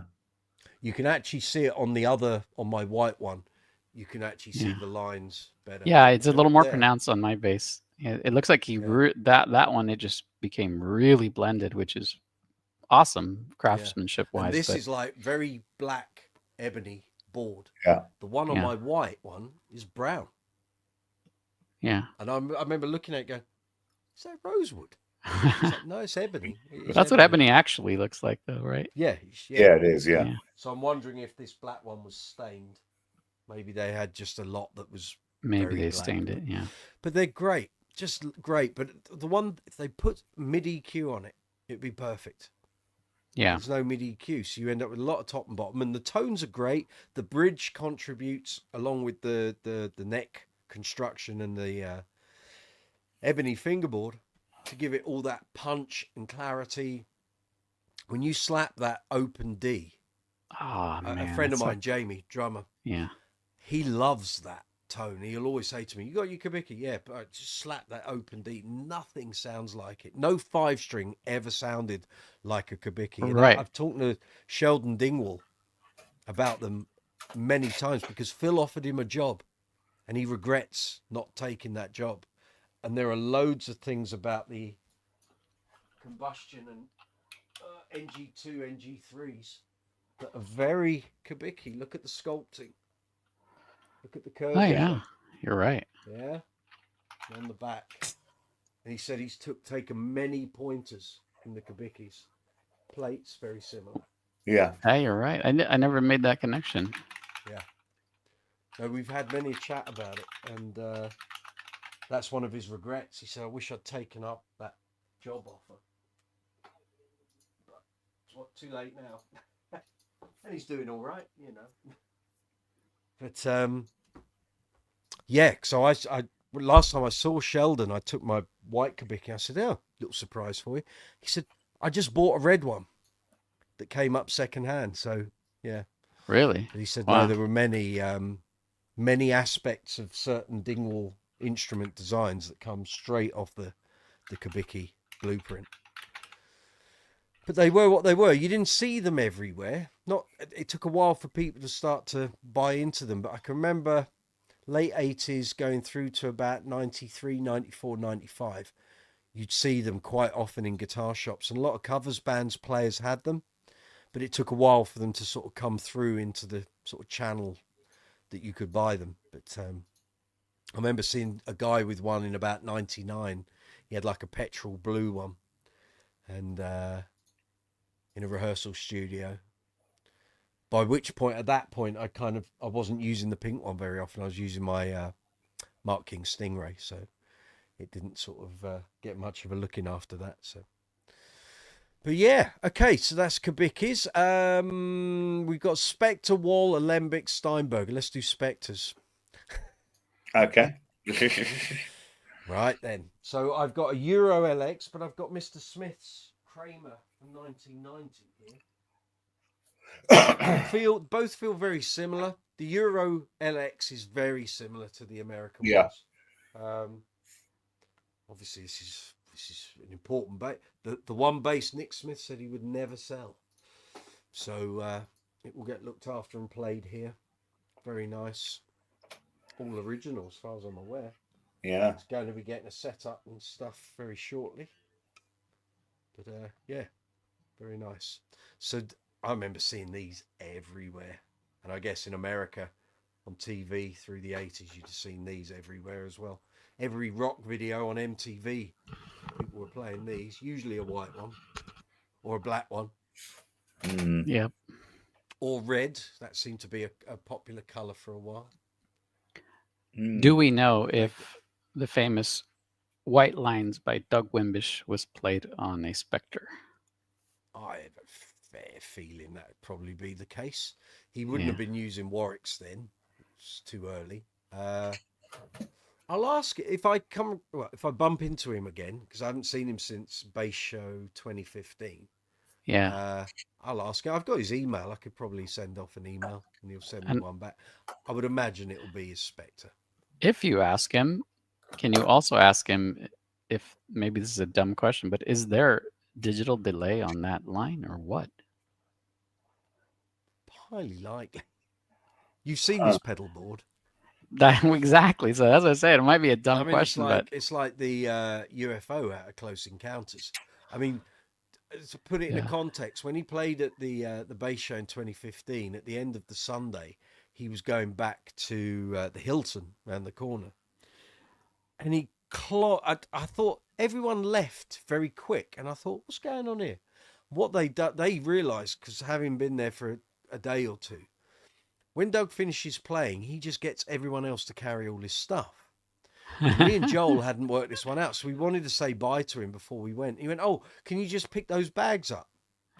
And we're walking to the Hilton. He hasn't got any bags. He's left me and my editor to carry all his pedal board, which is spread over like 5 bags, 2 basses, suitcase, rucksack. And it was like, wait a minute. We've been done here. He said, yeah. Why are we doing this? I said, I don't know. I thought we were going to say bye and go in the car and go home. So, yeah, we got clobbered with that. But anyway, Doug's very nice. Yeah. So, I mean, what can you say? It's a legendary design. Designed by Ned Steinberger. 3D body. Yep. Curved on the back, yeah. Yep. Well, curved on the convex. Yeah. Yep. That's right. Yeah. To fit your belly. That as well. Absolutely. Yeah, that's right. Belly gap at the back. Palfaro board, HasLab circuit, EMGs, brass bridge, all good. But such a Very sound nice. again. Very unique sound. Yes, definitely. When I picked up, sorry, Rich, go ahead. When I picked up my Elite 2, I picked it up from a buddy who has many Spectors. So I got to play, I think, 4 of them, including one that was double Ps, which is really interesting, and also one that was just a single P. Overall, is that one of the old ones with a single P, or was it like Ian Hill? Because the Ian Hill, the Judas Priest guy, I don't know. His black one's just got a single P. I must have played the old originals, which I think were called SB or NS1s. Yeah. They had just one. NS1, right? But it was like in a weird sort of housing. I think it was it was a newer one then, because it was not in a weird housing. I played so many basses at his house that I just don't know. It's kind of, they're all sort of just, combining into one. But I do remember that they felt really nice, but I don't think they're for me, because I think I felt the necks were a bit just too thick for me. Just a bit too just chunky, I guess, for me, which is weird because the bodies are so svelte, and the body felt like, oh wow, this fits me really nice, and the balance is great and all that. But sound amazing too. So I don't know, maybe I just didn't spend enough time with it, but which is weird because the SB1000 feel a bit long. Has a huge feel a bit neck. long. So if you've been playing your Kubicki, it's like suddenly it's like a bit of extra. But yeah, I mean, a Kubicki's a 32-inch medium scale. Yeah. Spector's a 34, though there are some 35s. But again, the bridge is inlaid a bit and the neck's out here, so it can feel a bit long. But that's the thing with the Kubicki. It takes a while to get used to it, right? When you slap on that 32, you're like, whoa, I'm going too far. It's like, that's right. And the old rubbery strings, if you use too light a gauge. So if you use 40-hundreds on a Kubicki, it's like, if you bend the string, you're up on the keyboard. So you kind of have to go with the 4500. I go with the 45 to 105s for sure. I never used to. I used to try 4000s all the time, and it was like, this ain't working. And then when I moved over to 4500, oh, the pennies dropped. Clang. Right, now I get. Because he said, well, if you're on regular long scale, then yes, you could use 4000s. But the loss in tension by going to 32-inch scale means you need a thicker string to get the same tone that you would get out of 4000s on a long scale. Yeah. And I thought, really? And then when I did it, it was like, he's right. Oh, didn't know that. Okay. And that, all these things that you learn when you're a younger player, it's all good. I realize if anyone else wants to join in with me, Rich, and Zoomer, you can. You just email me at brooksysbasscorner@gmail.com. Ticker's running along top of the screen. Send me an email. I send you an invite. You can come in here live and talk bass. Albriano, hi guys. Hey Brooksy, is it true that Vinny Federa designed and built Ken Smith's basses? I don't know. Such as the BSR? I don't know. I'll need to look that up. I was told that Ken Smith was not a builder. Then Vinny Federa quit, and the rest is history. Huh? Well, Ah, you're opening a can of worms, young man. Mm. I don't know. I would need to do some research. I don't know. I know some people who will know. Leave that with me. I'll try and answer it next week. I know. Oh, we keep you up. It gets you like that around about 20 to 11. Mostly I'm stifling a yawn when you guys are having a Getting chat, old, like, mate. Getting old. I know. It does. It gets you. Yes. So that's the Spectors. So next on that list, we've got Wal, and I don't have one here. Alembic and Steinberger. We can do the Wal. They were everywhere. They still are everywhere. It pains me how those prices have gone through the roof. That's crazy, isn't it? Had we all known, in 1998, 99, 2000, 2001, we'd have bought all the buggers up, and now probably would have been retired and a very rich man. And instead, we didn't, and the prices have just gone ballistic. They have. Because of one man. One man. It is Justin Chancellor.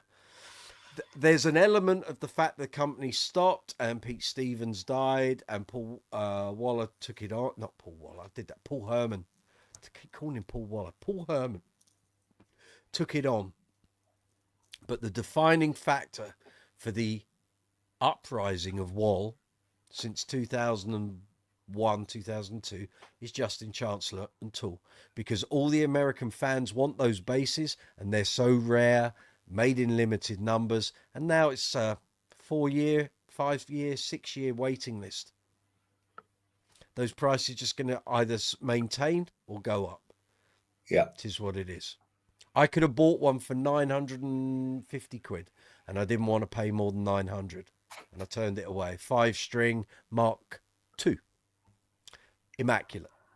Wow. And I was going to turn it into a fretless, and I went, nah, I'm not paying more than 900 quid. Because I've still got to have it defretted. And I let it go, and there was another guy in the store, and as soon as I put it back in the rack, he picked it up and he bought it. Oh. We didn't know. How would you have had the foresight? You wouldn't have known. It's true, yeah.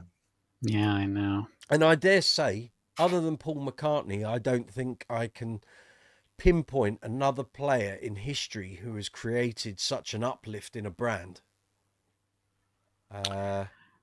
Well, for me, the Mark Wal King, interest Jaydee, was Flea, to be honest. Yeah. You know, Blood Sugar Sex Magic. That's when I really start looking at the Wal. I said, wait a minute, what is that? It sounds pretty unique. I think Geddy Lee probably. Oh, that's true too. For a lot of big people, it thing was that in the 80s. Yeah. Yeah.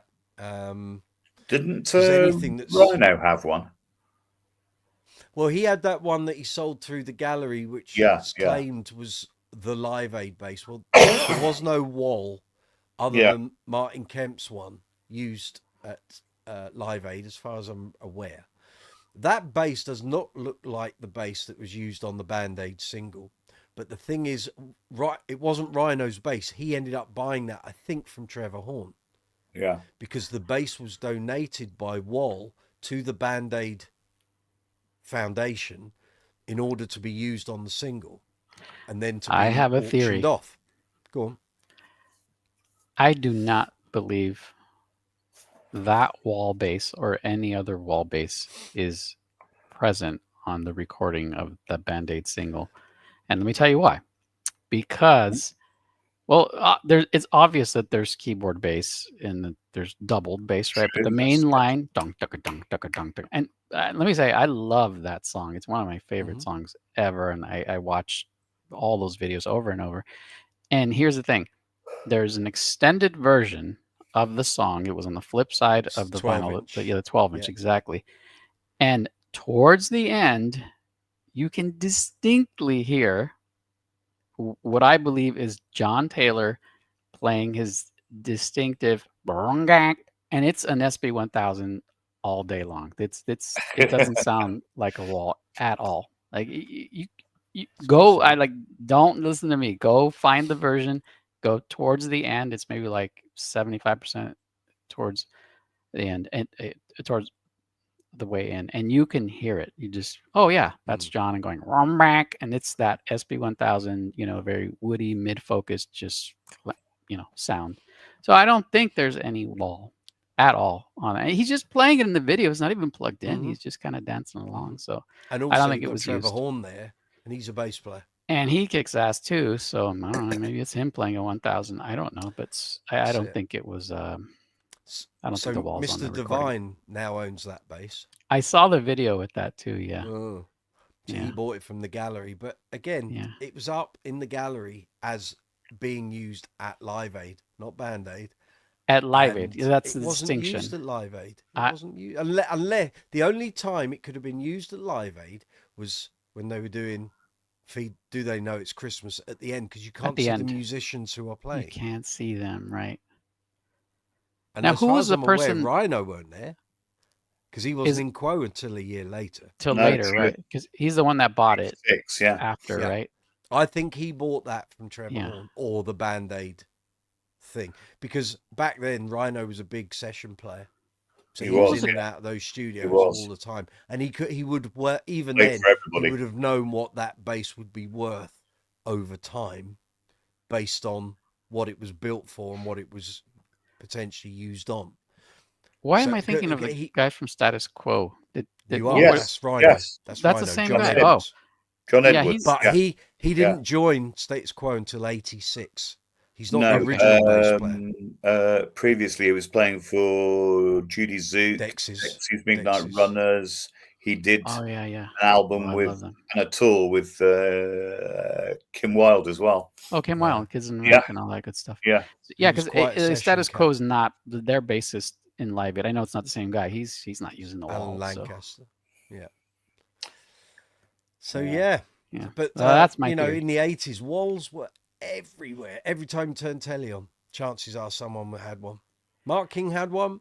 He didn't get it. Well, the story goes he went out to buy a wall and came back with a Jaydee.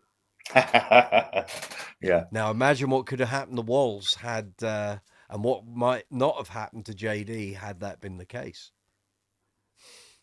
Yeah. So when Barry Morehouse at would actually be on the Isle of Wight by now. When Barry Morehouse says he thought he had a good week the week he sold 11 walls. If Mark King had been using walls back then, he sold more than 11. Add a 0 onto the end. They wouldn't have been able to keep up. There was only 2 of them building them. Yeah. Yep. Mental. And I had the chance to buy Mark's wall, the MIDI bass, and there was absolutely nothing special about it.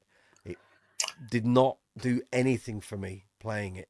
I've actually played a couple, and they aren't anything to write home about. And my overriding concern was I could be buying a bass here for $4,500. What happens if the MIDI contacts go down? Where do I get it fixed? Who's going to mend it? Although, to be fair, just the fact it's a wall with wall on the headstock, that would be enough. That's true, it would retain its value. But it's a MIDI bass, so if those contacts go in the frets, where'd you get it fixed?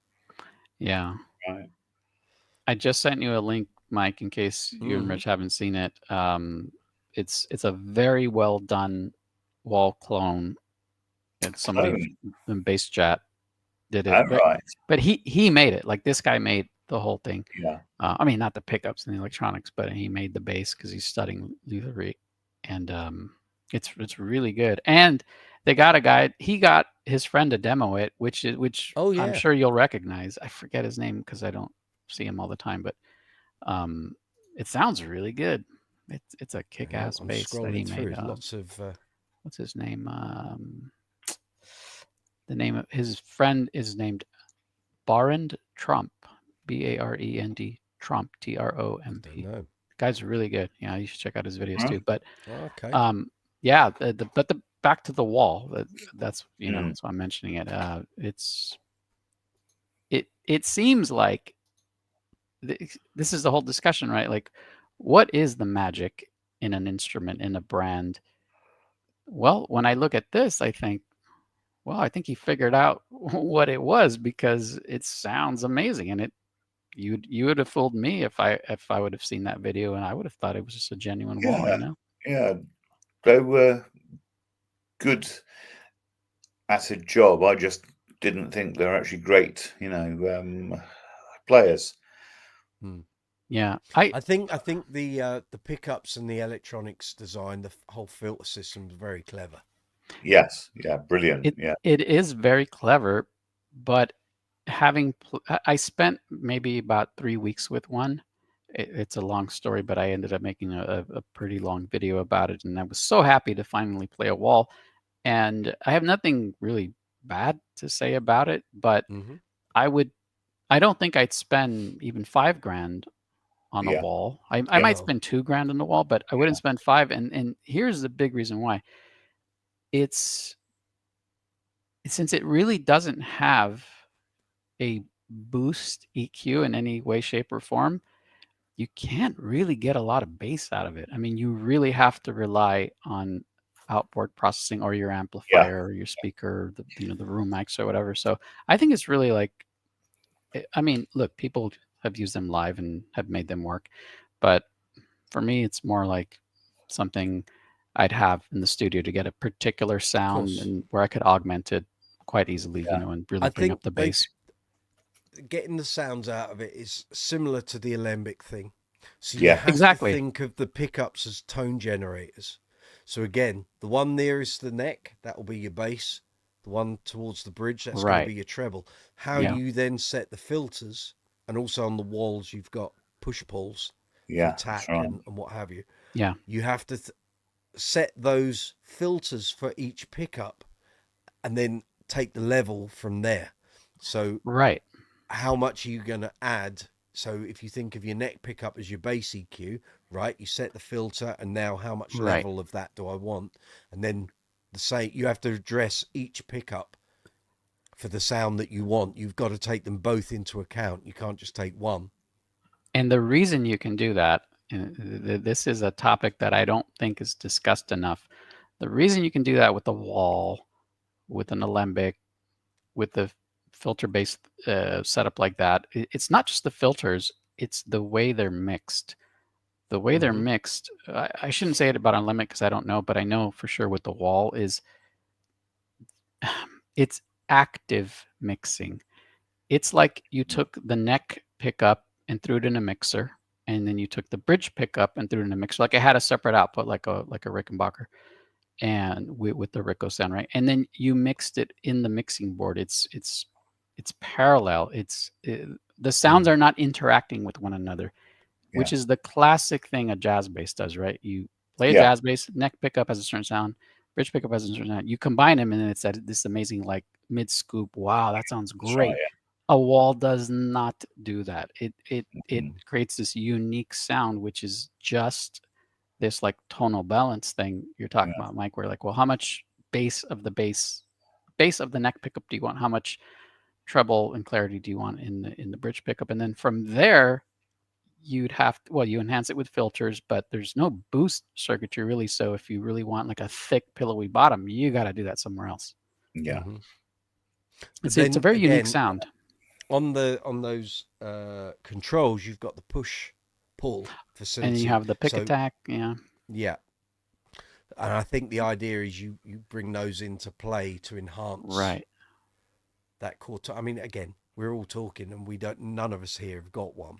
But No. Yeah. when I've played them in stores and No. demoed, and Yeah. But yeah, they're even with that resonant peak that you're playing with when you pull it up, you're talking a small. It's a yeah, discernible amount. It's you can hear it, but you're never gonna get a it's not a big huge 3-band low end. EQ. It's No. not even a 2-band. It's just Yeah. like Yeah. it's really about sculpting this like bass Yeah. line. Then you can Actually, enhance it. while I'm at it, Zuma, can I Yeah. just ask, did you Yeah. have the difficulty on it of getting the same sound again?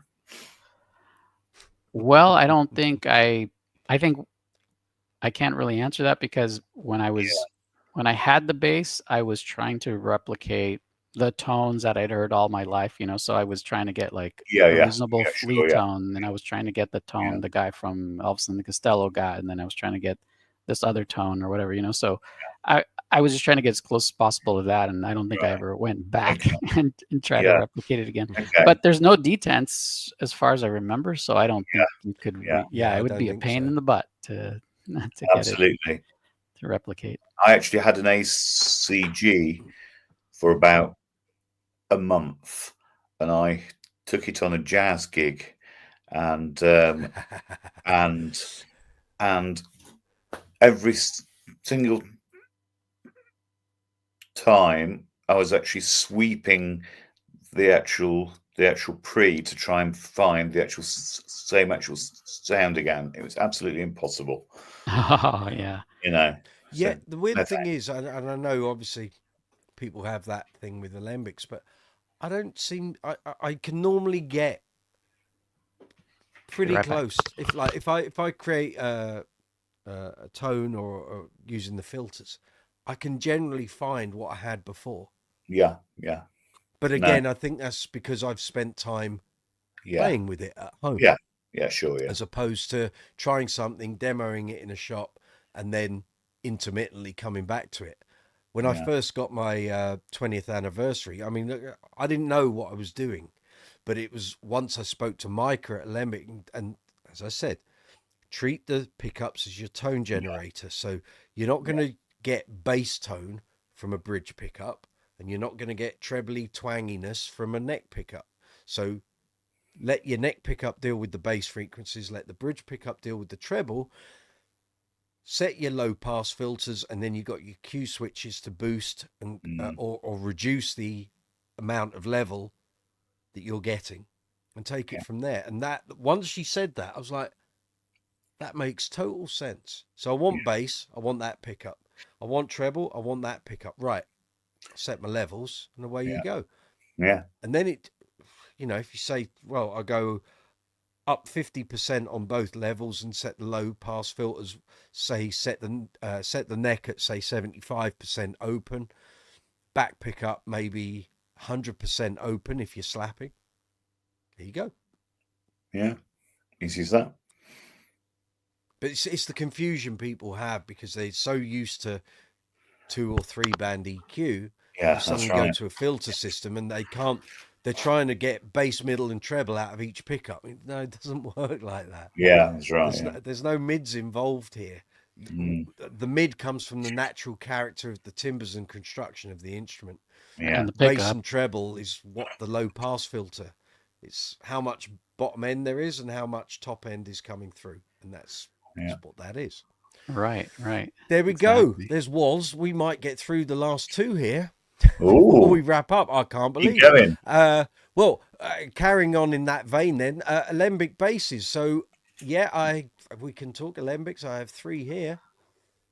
Let me just get this. Let's go for the 20th anniversary. So here we go. Very nice. That is extremely nice. Yeah. Was owned by Let a us solicitor see this before one. me. Solicitor or a It's the lawyer. series 2, isn't it? This is the 20th anniversary. All right. Okay. So it was the first bass that they made that had proper humbuckers as opposed to single coils that Series 1 and 2 have. slightly different control set. So I'm going to try and do this with the microphone in the way. It might be a bit difficult, but I'll do my best. Right. No 5-pin connector, so you don't have the...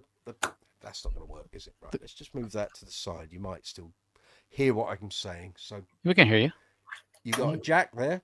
You've then got a stereo mono switch there. So in order for that to be stereo, you need a stereo cable and a splitter, obviously. You've then got a pickup selector. 1, 2, 3, and off. So 4-way. You've then got 2 levels, so 1 for each pickup. Yeah. You've then got low pass filter for each pickup. And then you've got a 2-way Q switch. Now on series basses, they're 3-way, which I think is 0, 3, and 6. On this, it's off or 6.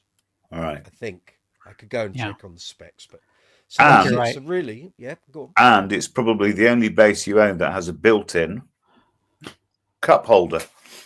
Exactly. Except it spills your drinks when you play. Oh, well, you know. Plays great, and it sounds Yeah, they do, yeah. completely different. They're really nice. Completely different to the other two. Look at all this. That's just I mean, it's amazing. articulate. Yeah. What's the lovely tunes. balance like with that short horn? Heavy. Heavy. Heavy. But it no. Well, look, I'll put it on. It'll balance. They're heavy and long. Long scale Alembics. But does it and dive? Fainter hut. No, not like the how- Bootsy. Hold on. Because it's heavy, that's probably why it doesn't dive. Because the body's heavy, I should say. That's Where's probably the why it doesn't cable? dive. Oh, there it is. And if, of course, Mike lets go now, he will instantly become 2 inches shorter. Yeah. And my arms. very That's much not so. bad Yeah. at all. I mean, that That's looks good. pretty Yeah. good. Yeah. That Um, looks like, roughly 40 degrees or whatever you want it to be. But it doesn't do a Bootsy. It doesn't, or a No. standard. It doesn't point to the floor. Yeah. Oh, wow. Sounds amazing, Oh, yeah. They do. but totally different to the Mark King signature. Mm. Like a totally different bass. This is very reminiscent of the 70s and 80s series basses. Yeah. Neck is always feels super thin to me. Just long. That's the Yeah. Mhm. but very comfortable to play. Much thinner than the Mark King. That's a bulkier Yeah. thing. Hmm. Let's see. So it doesn't have all the notch things and trim wheels that the series basses have. It's a bit more simplistic. Yeah. Got a bit of stuff going on there with the varnish, but I mean, almost immaculate. Yeah. Apart from a bit of pop gloss Pretty Very awesome. yeah. nice. misting, but yeah, very lucky to have it. Yeah. Completely by luck. I didn't even know it was at the gallery. I literally got a phone call from one of the guys there. He said, "Are you still looking for an Alembic?" I went, "Yeah." He said, "Good. 20th anniversary's just coming." I said, "Good. I can't get there today." I said, "Hold it for me till tomorrow." He said, "Well, we'll give you till 3 o'clock. After that, we've got other people who want to check it out." I said, "Okay." Go up there for 2 o'clock. There were 3 other guys in there. They were like waiting, like dogs waiting for a bone. I played it. I went, "You might as well go home, lads. This is coming home with me." And that was like, Yeah, you're not going to get this one, buddy. no, that was my 42nd birthday present. So Very good. Awesome. I paid for it. Family chipped in towards it, and that was all good. But they're great basses, and I mean, I've shown you the Persuader before, so people that don't know. So this is a 32-inch scale, medium scale, different headstock design, smaller but lovely, and again sounds totally different. Flame Coa top. So you can see it. Oh, there you go. Where it looks all vertical.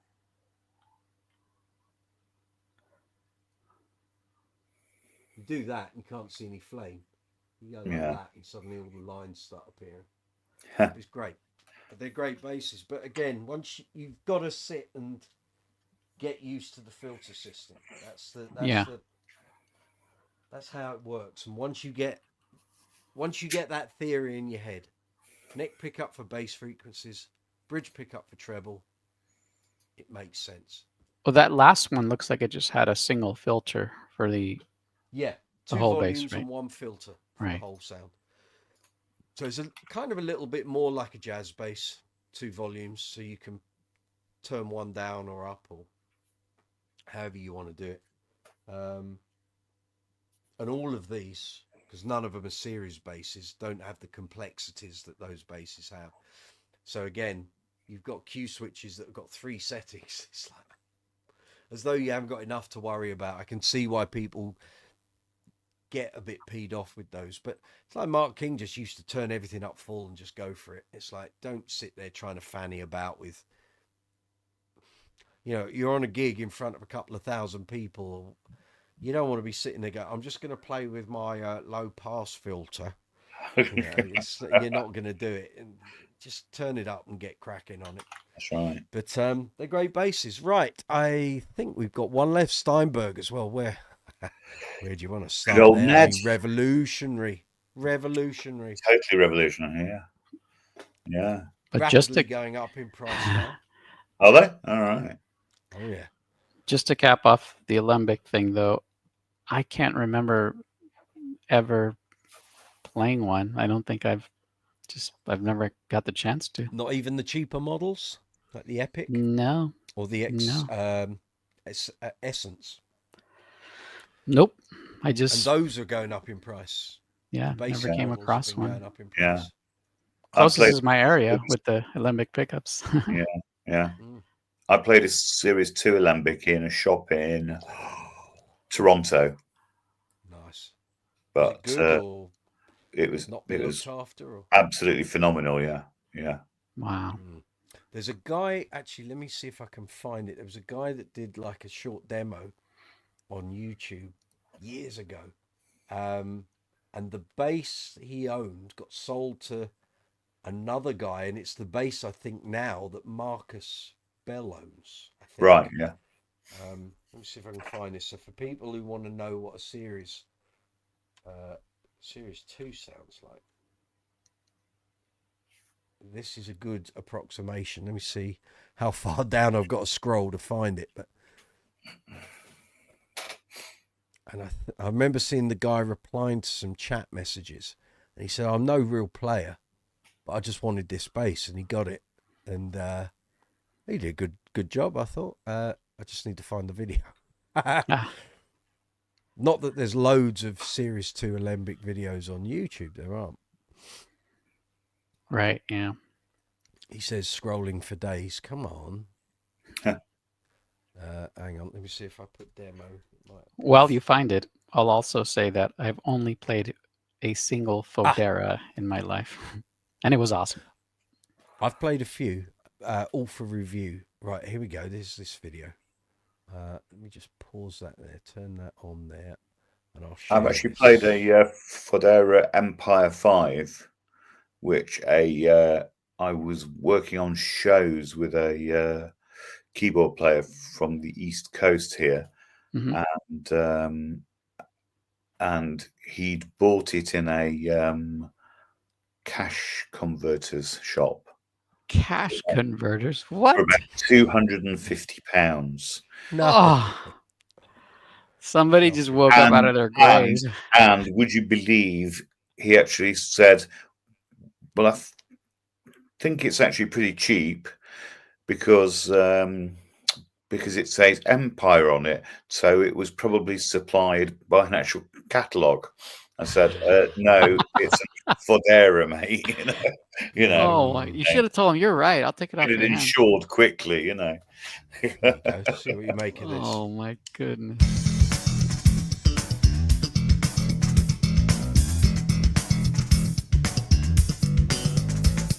Sounds pretty damn good to me. What is this guy talking about? LEDs and everything. Actually, this is that guy's. He's just messing with us. I'm not a player. His one doesn't have the Omega cut.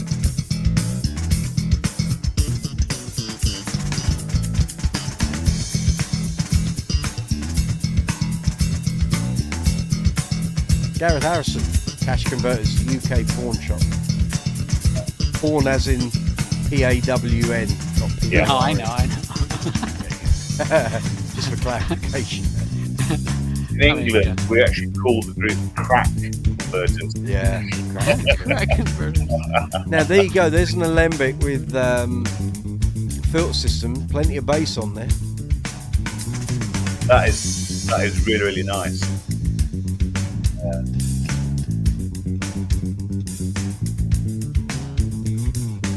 Wait, but he's playing it through an amp, though. I'm saying, like, you just go direct.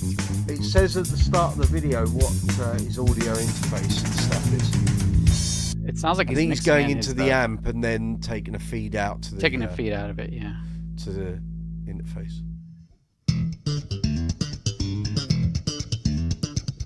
And there must be a mic somewhere because I hear a reverb. I think he's added that on. Oh, he must in that rack. He must have a something. He's demoing the individual pickups. It's only for a couple of minutes. No, it sounds great. Yeah, it does.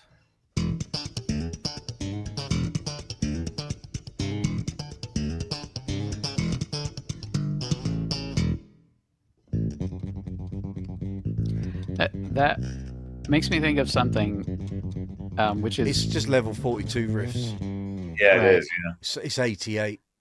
It's Yeah. 88 what you should play. It's a good That's video. I better. remember finding this like 15 years ago, and it was like, oh, I really want one of them. But I've never seen one come up in London for 25 years. Yeah. I like And that. now I if like one that came up, woodsy. it's 15 grand plus. I'm not paying that for a bass. I really like that last tone. Who do Really you think woodsy I am? tone. Scott Devine? Loads of Not made money. the Yeah, Shut your mouth and look at my wad. that's got exactly that. Well, he's been giving the Factor a lot of love though lately. He has Yes, actually. well. Yeah. Yeah. Did you see the video today with the trio with Hadrian on it? No, I love No. Hadrian Oh. Farad. What a trio! Phenomenal. I saw Hadrian Farad and Yeah. Yannick Wisdala right in front of me at a bass player live, and they were trading solos. It was amazing. Yeah. Yeah. Yeah. Bet they couldn't play Brown Eyed Girl down the Dog and Duck on a Sunday, yeah? Probably not. No. I'm joking. I'm not. joking. Before I start getting lambasted by people all over the world, go, what are you saying? I'm joking. They couldn't play it poorly, is what you were gonna say. Well, I didn't like to say, don't want to show those upstarts up, Well, Yes. they were playing for the first time after hearing a very oblique Police track, and they turned it into some kind of sort of fusion, sort of jazz. Bring on the night. Huh? Bring on the night. I'm Oh, you not said Police. sure That's which it Bring on the was. Night is not Bring on the Night. No, I Bring meant on the Burn. Night I is a burn. police song. No, I meant I Burn for You. That's what I meant. But that's a Sting track, though. Yeah, That's one of my favorites. Sting tracks. I Burn for You. yeah, That it one's is. great. It is absolutely. You Oh, go. I'm gonna watch it. Okay, they're a bit good then. Pushing the envelope. Pushing Let's go the practice. Yeah, That's it. So, yes, we were talking Steinbergers. They were everywhere. They fell out of fashion, but in the 80s, they were everywhere. And even when Bill Wyman and Mike Rutherford were using the larger bodied, which are called, I think they're called the XTs, I could be wrong. And John Taylor had one for the wedding album tour. The Yeah, white one. with the wings. Yeah. But the Steinbergers, occasionally now you do see them pop up. They fell out of favor. Yeah. Trying to play one slightly, even with the harness thing, the little stand thing, they're not easy. And but they have a tone all of their own. And Yeah. they were over loads of records in the 80s, and that for recording, engineers loved them because the bass tone was totally consistent. It sounds like a keyboard bass sound, but Yeah. you're playing the bass. It's just Yeah. that focused. But it's just it's almost yeah. like a compressed sound. Like like a compressed sound, like normally you're a bass using sound would be flats. like that. Like you're This using thing's flats, just but you're going not along. using flats. You know, Yeah. I can't imagine one with flats. It would probably No, be no. like just Wouldn't a, be nice. a line, just a block. Yeah, you know, on wouldn't the be great. waveform. But they were everywhere, and now they command serious wedge. They do, yeah. And the early ones were really heavy. They were solid carbon graphite blocks. Yep. Drilled in with the pickups and the circuit and the bridge, Yep. and away you went. And it wasn't Yep. a light experience. But then they, you know, the thing with Ned Steinberger is he never stopped fiddling. Yeah. If that makes sense. It's yeah, he was always looking to improve. So they were what they were. Now you're left with the Steinberger Spirits, which is not really the same. And Not the even close. The Radius. DNS And the, Radius, the, yeah, that's right. all The of that. Radius needs somebody. Well, it needs a great player, a well-known player to play them. But at least, man, I feel bad. I feel bad for Ned because all the demos are horrible. I think they don't sound good. Like they need somebody to make a good review demo of that damn Radius bass because I know it could sound good, but they're just so shrill when all the reviews I've seen on YouTube, they sound horrible, you know. So who's gonna buy it if they think it sounds like that, you know? Absolutely, yeah, that's right. Yeah. If anybody's listening, send me one and I will make a nice review of it for you. Absolutely. I will as well. we all volunteer. Yes, Yeah. we do indeed. You see the email at the top of the ticker? Send me an email. There you go. We're all in touch. There we go. There we go. We've rattled through 10. I don't know if we'll extend it to another 10 for next week. We will see. But very good. In fact, let me just save that in case we do, because I don't want to repeat anything. Can I just ask, Mike, was Fender yes, on the list? Yeah. Good. As was Gibson and Rickenbacker. Yeah. Yeah, they're all there. Let me just save that as so 80s Basses first 10.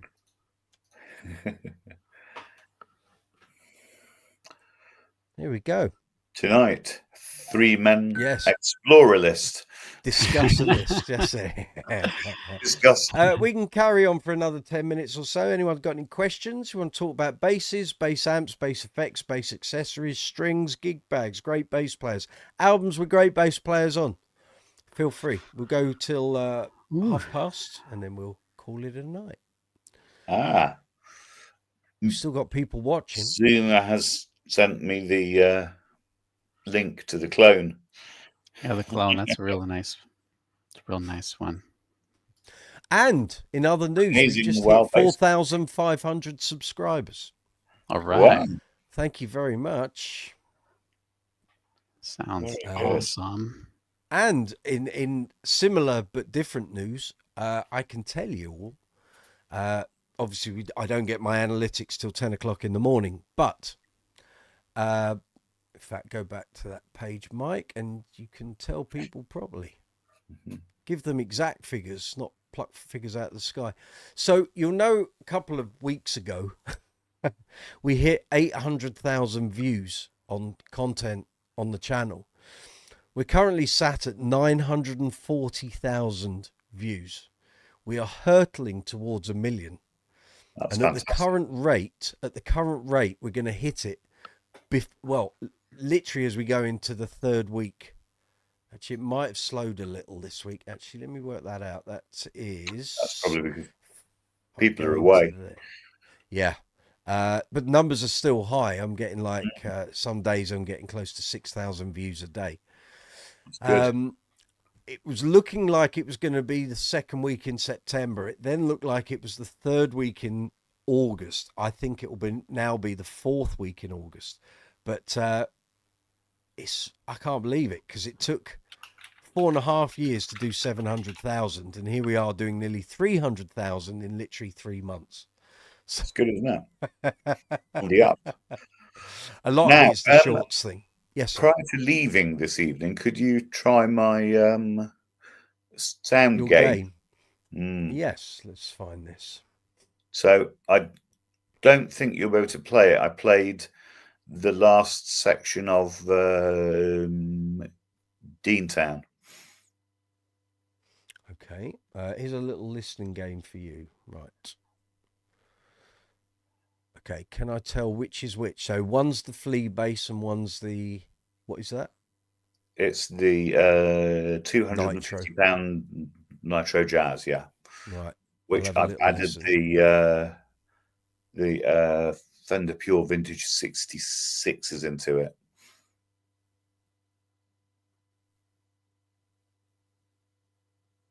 Okay. So the question is, which is which?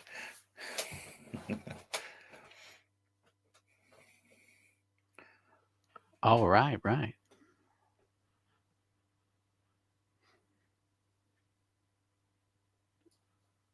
I need to recuse myself of this game.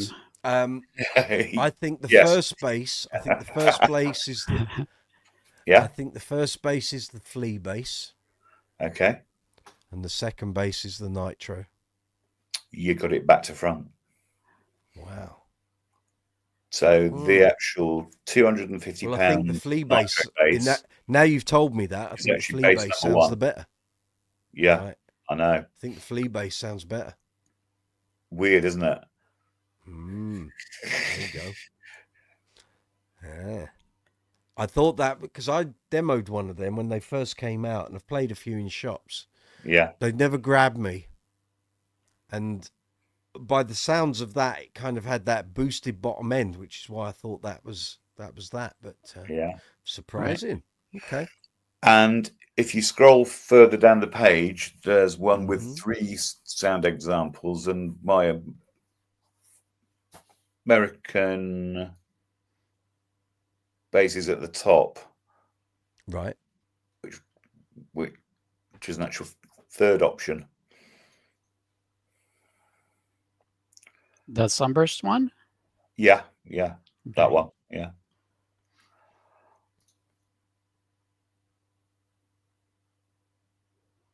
Wow, the 2018 sounds very close to the flea. That's Very because, close. That's because those two use the same actual pickups. Right. Yeah. Both of them use the Pure Vintage 64s. 64s. Huh. Yeah. I prefer those 64s. I do. 66 sounds bloated. Like it's too much. It's trying to overpower everything's like filling. So any sort of articulation, they've got this underneath it. The actual 66 pickups are actually brighter, and they're the ones they use in the current American Vintage 2 series. Yeah, I prefer the other ones. Yeah, I do. Yeah. Yeah. Have any of you played an Aerodyne? I thought that one was pretty good. I've owned 2 of them. Yeah. 2 of them? Huh. Yeah, in the past. Yeah. Quite a ballsy bass. It's different, yeah. It's actual loud. Yeah. I had a red, no actual guard, P&J one, and it was light. It was nice. Yeah, very light. Yeah.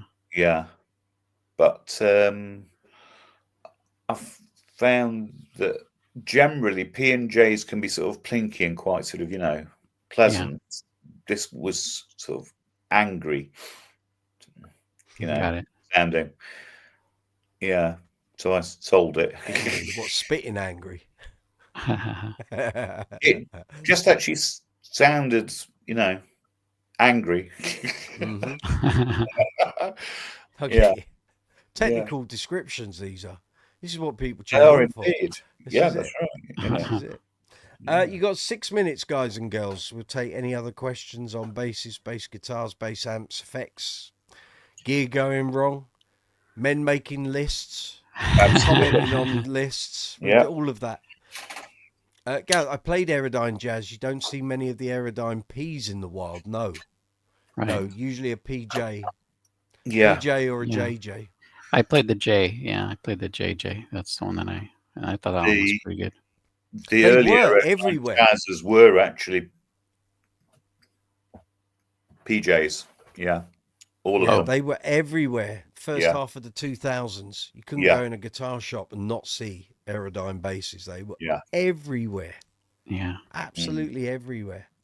yeah. Well, I don't think And I most used of them one. were black with cream Good binding. deal. Yes, that's right. Yeah, Yeah. Yeah, and they the didn't actual ever sound hardware like there was was. sort of chrome, sort of black. Mm, Wasn't it? Yeah, they never had any oomph. So I remember plugging a few in, thinking it's all well and good, but there's. And actually, the price tag probably conveyed what they did because they weren't that expensive. And I No, they're remember not just very being a bit- expensive. Yeah. yeah. Just I there wasn't yeah. a lot Over here going on. during the 2000s, they're about £700 odd, around Something there. like that. Yeah. I think the one Yeah. I saw was $400. Well, I mean that's US. Oh, so, Yeah, Yeah. second-hand ones. They didn't hold Yeah. their value, yeah. but Yeah. now they, for some weird reason, they've become sort of quite sort of desirable. I Sought don't after. know. Yeah, that's right. Yeah, they are. Yeah. Yeah. Early ones, anyway. Yeah. Mm, Yeah. that's it. So what's coming up this weekend, Rich? What you got? Got gigs? Nothing. No, I'm Nothing. off this weekend, and I've got 3 jobs the weekend after. So yeah. Very good. I've Yeah. picked up a last-minute function gig for Saturday, so that's fine. I got to Yeah, very spend good. tomorrow learning all that. Yeah. And then next week we get back into Uncle Funk cycle. So we got a gig Saturday. Hang on, I think it's Saturday, Wednesday, Friday, Saturday. It goes a very little good. nuts, which we're In actual very fact, pleased. I did actually pick up another job this week. An agent called me and wants to book me for New Year's Eve. Yeah. Cello duet. So Wowzers. yeah. Cello Keep duet. busy. Come here then. Yeah. Come here. Come here. Come here. Come Is that Charlie? here. It is. The very same. Ah, There he is. look Right, at say hello him. to the world. You want to go out, don't you? Hello, Charlie. Yeah. I know. You've been asleep Give all him night. kisses. That's why. He's giving Yeah. kisses. That's it. He wants to go out because I've had the door shut while we've been doing this, you see. All right. Ah, he's telling You're a you. good boy. Yeah, gotta He pee, is. He's a dirty. good boy. He is. He's had his STICKS. There's no more of those. Should we Yeah. go out for a... No you more want to see the dental fox, treats. don't you? He wants to see the fox. On that note, I'm going to wind things up because I'm being Alrighty. by the other one. He's coming in as well. Boys, thank you very much for your company. It's been a pleasure. Very welcome. Thank you, Rich. Well done, Zuma. There we go. I come Round with of sound applause. effects Well now. done, that man. Yes, excellent. Brilliant Zoomer. Super. I will see you. I will see you all on Tuesday. There might be some impromptu live chats tomorrow or Friday. I might do one. We'll see how we go. Gig Saturday. New video possibly up on Friday. I've got a gig vlog ready to go. Keep watching the channel. I'll see you next week. See you on Tuesday. Boys, take it easy. All Pleasure. the best. Bye-bye. Cheers, lads. Cheers, Mike. Bye. See you later.